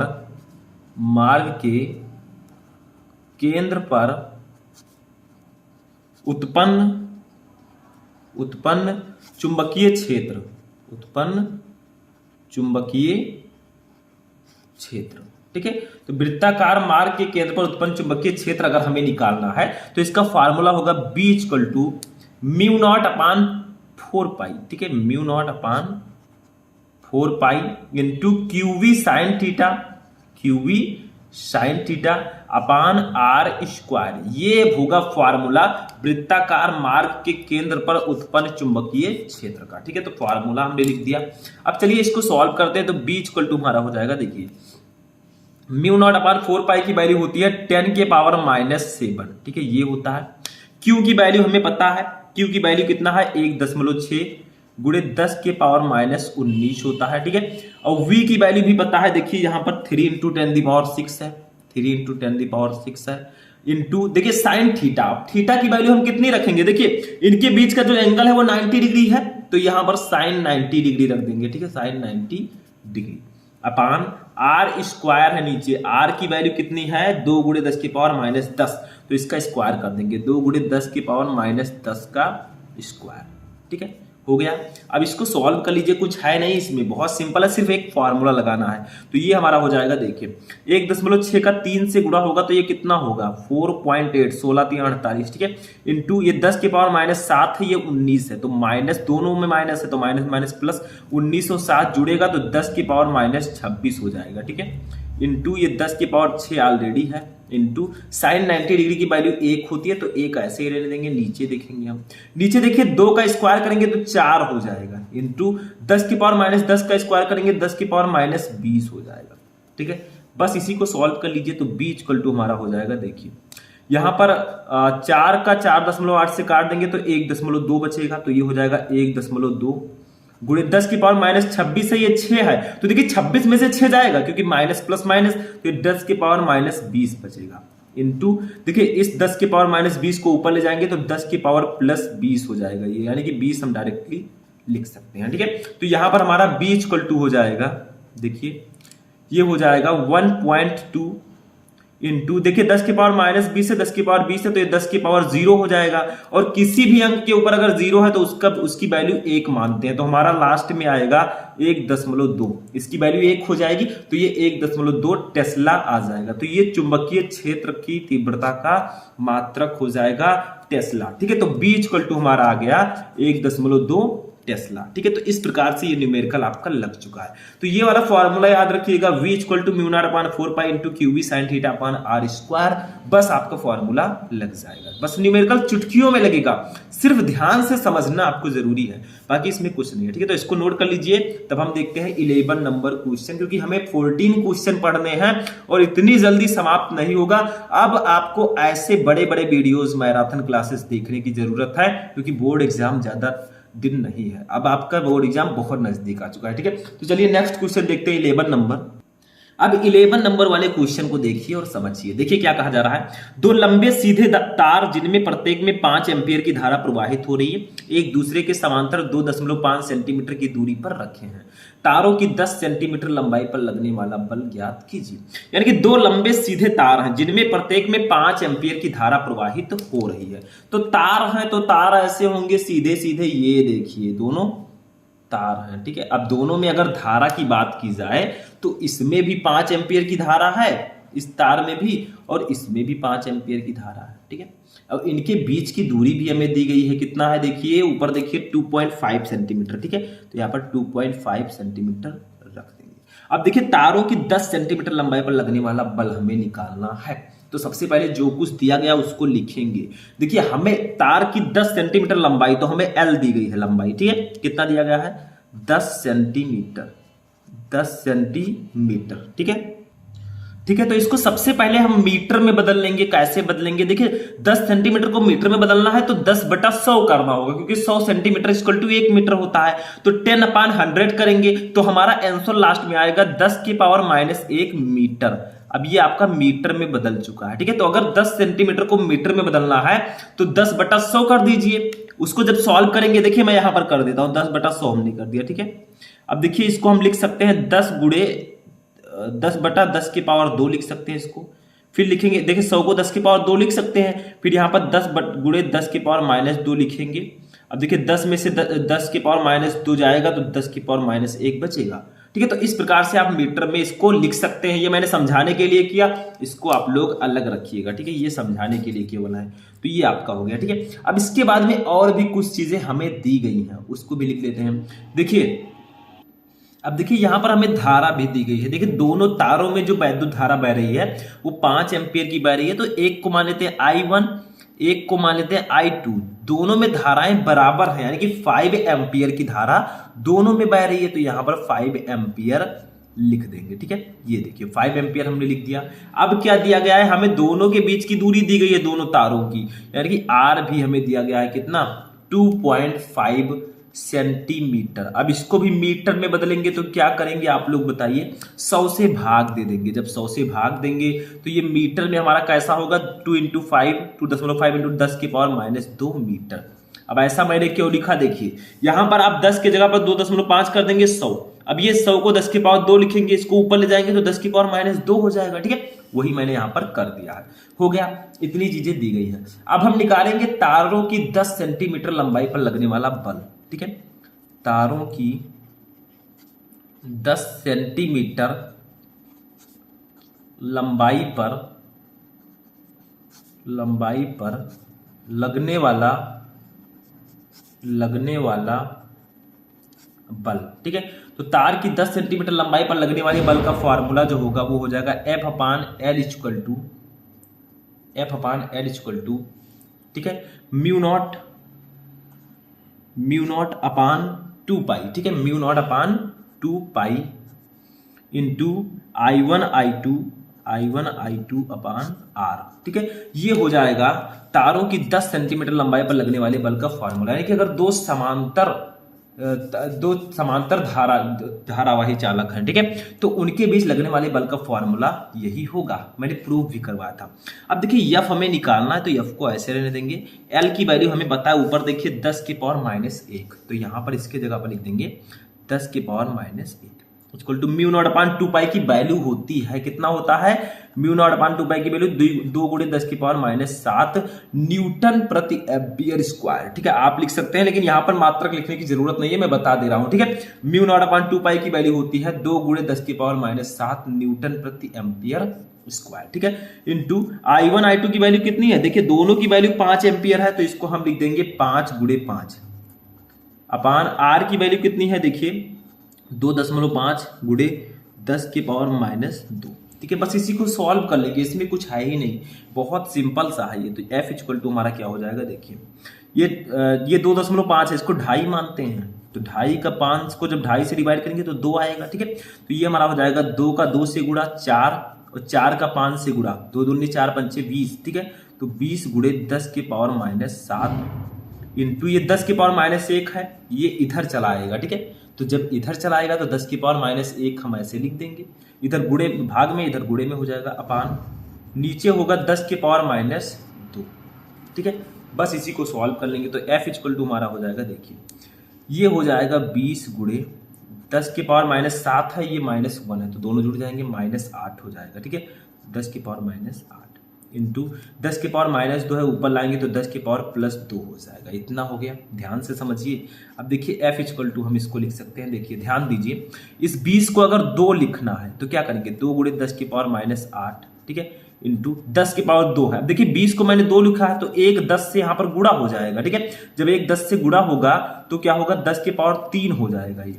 क्यों, क्योंकि देखिए यहां पर मैंने 20 को 2 लिख दिया, तो एक 10 बाहर निकलेगा, तो 10⁻2 में एक जुड़ जाएगा, तो 10⁻3 ये हो जाएगा। ठीक है, तो F = हमारा एटलीस्ट आ जाएगा 2 × 10⁻8 है, ये 3 8 में से 3 जाएगा, -5 न्यूटन ये बचेगा। ठीक है, तो ये हमारा हो जाएगा बल। ठीक है, दो समांतर धारावाही चालकों के बीच लगने वाले बल का ये फॉर्मूला लग चुका है। ठीक है, तो आप लोग कह सकते हैं यहां पर कि अगर दो समान लंबे सीधे तार जिनमें प्रत्येक में 5 एम्पीयर की धारा बह रही है, एक दूसरे के समांतर 2.5 सेंटीमीटर की दूरी पर रखे हैं, तो तारों की 10 सेंटीमीटर लंबाई पर लगने वाला बल जो होगा वो 2 × 10⁻5 न्यूटन होगा। ठीक है, 2 × 10⁻5 न्यूटन। बस यही आपका आंसर हो जाएगा, तो इसको नोट कर लीजिए, और ये भी न्यूमेरिकल बहुत इंपॉर्टेंट है, तो इसको भी आप लोग नोट कर लीजिए। चलिए नेक्स्ट क्वेश्चन देखते हैं क्या है।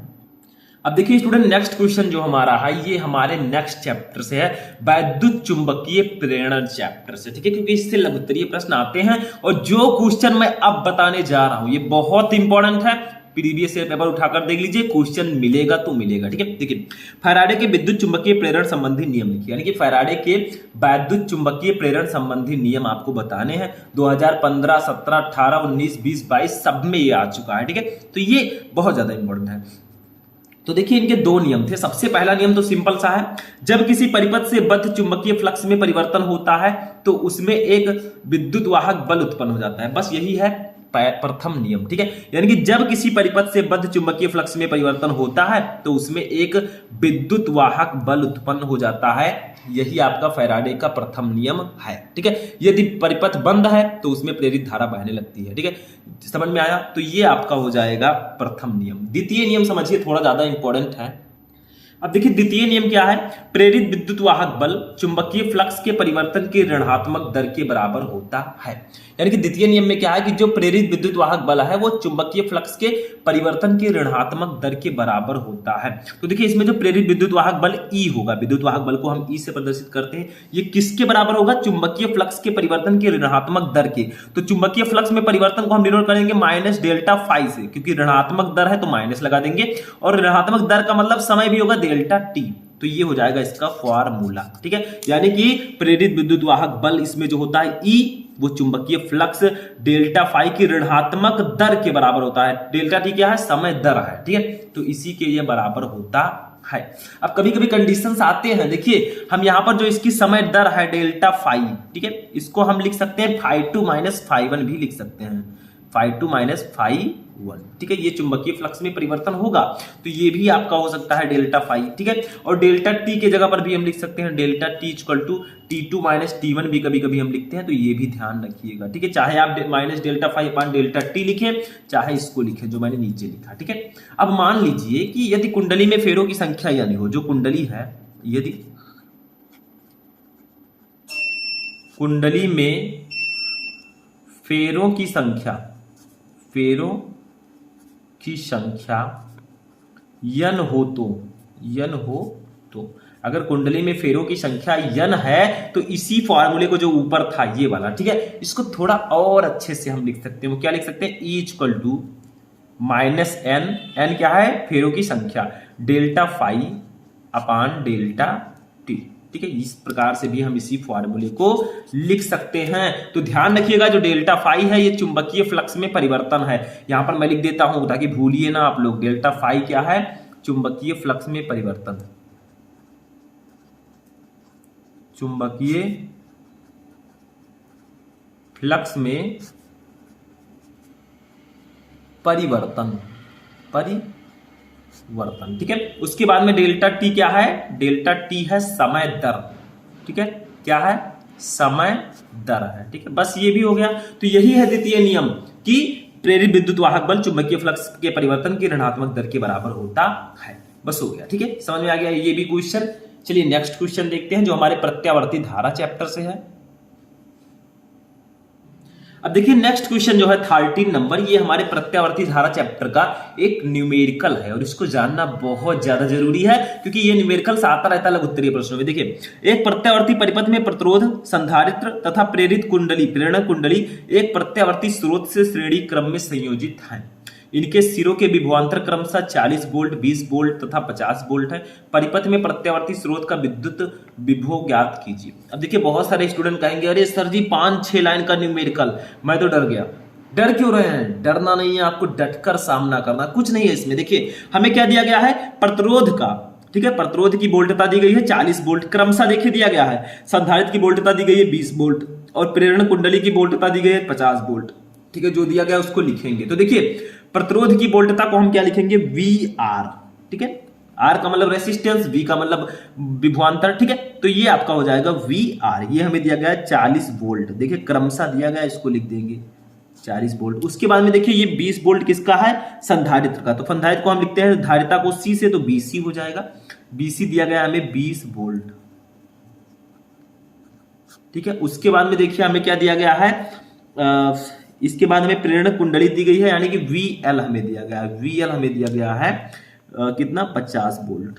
तो 50 वोल्ट यहां पर लिख देंगे, ठीक है, ऐसे लिख देंगे। अब देखिए हमें निकालना क्या है? हमें निकालना है परिणामी विभवांतर। ये कौन सा परिपथ है? आप लोग तो समझ गए होंगे कौन सा परिपथ है। देखिए इसमें ये प्रेरण कुंडली भी है, उसके बाद में धारिता भी है और प्रतिरोध भी है। तो ये कौन सा परिपथ होगा? LCR परिपथ। कौन सा? LCR परिपथ, क्योंकि इसमें तीनों हैं। तो हम लिखेंगे यदि LCR परिपथ का, एलसीआर परिपथ का नाम आपने सुना होगा, जिसमें तीनों रहते हैं, ठीक है। परिपथ पर परिणामी विभवांतर, परिणामी विभवांतर V हो तो, ठीक है। अगर परिणामी विभवांतर V है तो इसका फॉर्मूला हो जाएगा V इक्वल टू क्या हो जाएगा, देखिए अंडर रूट लगाएंगे सबसे पहले। अब देखिए क्या लिखेंगे, V R square plus VL minus VC square, ठीक है। दोनों का स्क्वायर कर देंगे, ये परिणामी विभवांतर का फॉर्मूला होगा। VR के जगह पर VR की वैल्यू रख देंगे, VL के जगह पर VL की और VC के जगह पर VC की। तो V इक्वल टू हमारा हो जाएगा, देखिए अंडर रूट ऐसे लगा देंगे, ठीक है। VR की वैल्यू कितनी है 40, तो 40 का स्क्वायर कर देंगे, ठीक है। और प्लस VL की वैल्यू कितनी है, देखिए 50 वोल्ट, तो 50 कर देंगे, माइनस VC की वैल्यू है 20 वोल्ट, तो 20 का स्क्वायर कर देंगे, ठीक है।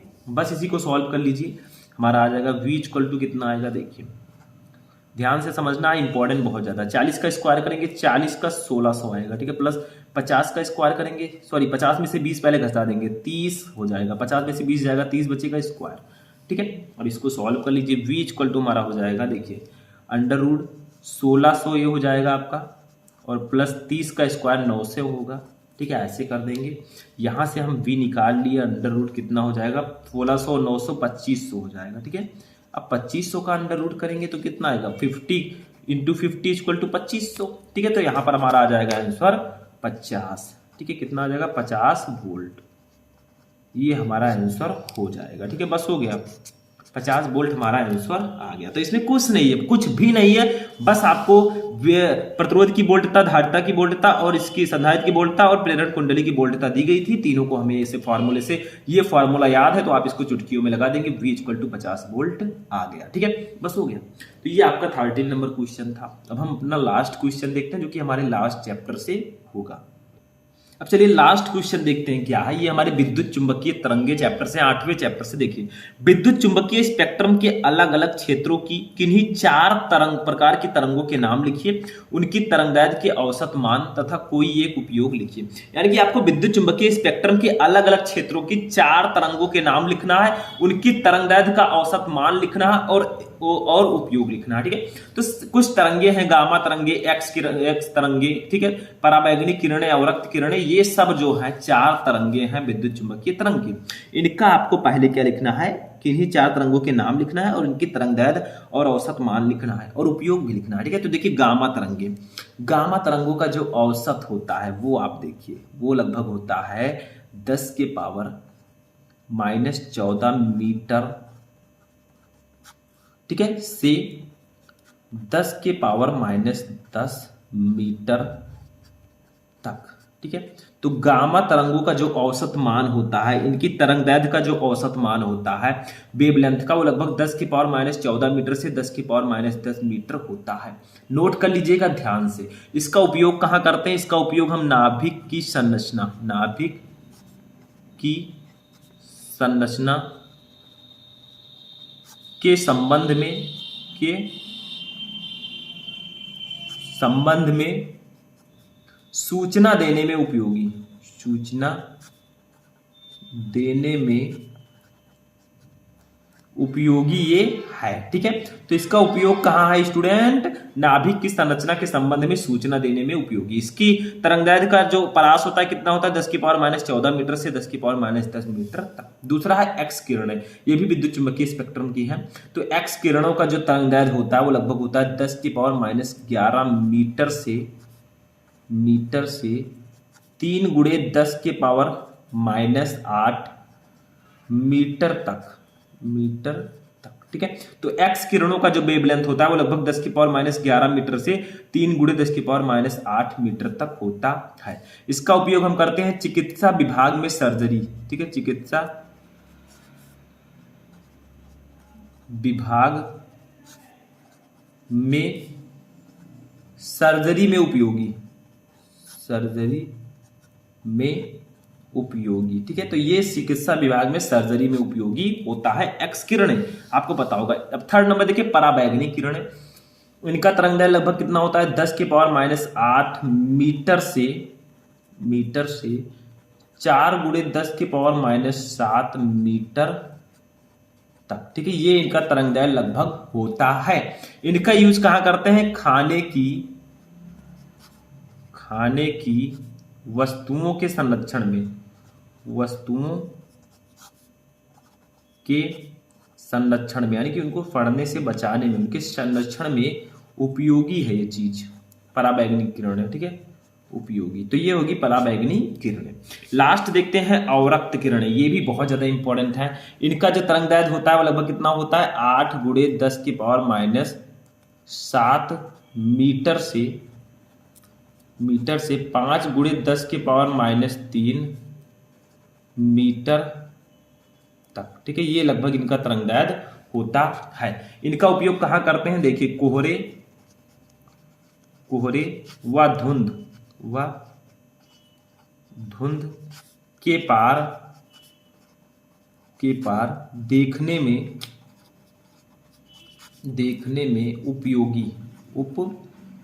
तो अवरक्त किरणों का उपयोग है कोहरे व धुंध के पार देखने में उपयोगी। तो आपका क्वेश्चन था कि किन्हीं विद्युत चुंबकीय स्पेक्ट्रम के अलग अलग क्षेत्रों की किन्हीं 4 तरंगों के नाम लिखिए, उनकी तरंगदैर्घ्य के औसत मान तथा कोई एक उपयोग लिखिए। तो देखिए, सबसे पहली किरण है गामा किरणें। इनका जो तरंगदैर्घ्य होता है लगभग 10 की पावर -14 मीटर से 10 की पावर -10 मीटर तक होता है। इनका उपयोग नाभिक की संरचना के संबंध में सूचना देने में करते हैं। दूसरा, एक्स किरणें, इनका तरंगदैर्घ्य लगभग 10 की पावर -11 मीटर से 3 गुणे 10 की पावर -8 मीटर तक होता है। इसका उपयोग चिकित्सा विभाग में सर्जरी में करते हैं। तीसरा, पराबैंगनी किरणें, इनका तरंगदैर्घ्य लगभग 10 की पावर -8 मीटर से 4 गुणे 10 की पावर -7 मीटर तक होता है। इनका उपयोग खाने की वस्तुओं के संरक्षण में करते हैं। चौथा, अवरक्त किरणें, इनका तरंगदैर्घ्य 8 गुणे 10 की पावर -7 मीटर से 5 गुणे 10 की पावर -3 मीटर तक होता है। इनका उपयोग कोहरे व धुंध के पार देखने में करते हैं। तो ये था हमारा 12th फिजिक्स के चैप्टर 8 का क्वेश्चन। ठीक है, और यही हमारा लास्ट क्वेश्चन भी था। ठीक है, आई होप कि आपको ये भी समझ में आ चुका होगा। ठीक, तो आज के इस वीडियो में हमने देखा 12th फिजिक्स के 14 सबसे महत्वपूर्ण लघुत्तरीय प्रश्नों को। देखिए, 12th फिजिक्स के चैप्टर 1 से चैप्टर 8 तक यही 14 ऐसे महत्वपूर्ण लघुत्तरीय प्रश्न है जो सबसे ज्यादा इंपॉर्टेंट हैं। तो ये एक महामैराथन क्लास था, 1 से 1.5 घंटे की पूरी वीडियो है। जिसने भी इस वीडियो को शुरू से लेकर लास्ट तक देखा होगा, समझ लीजिए उसका 25 से 30 नंबर पक्का हो जाएगा।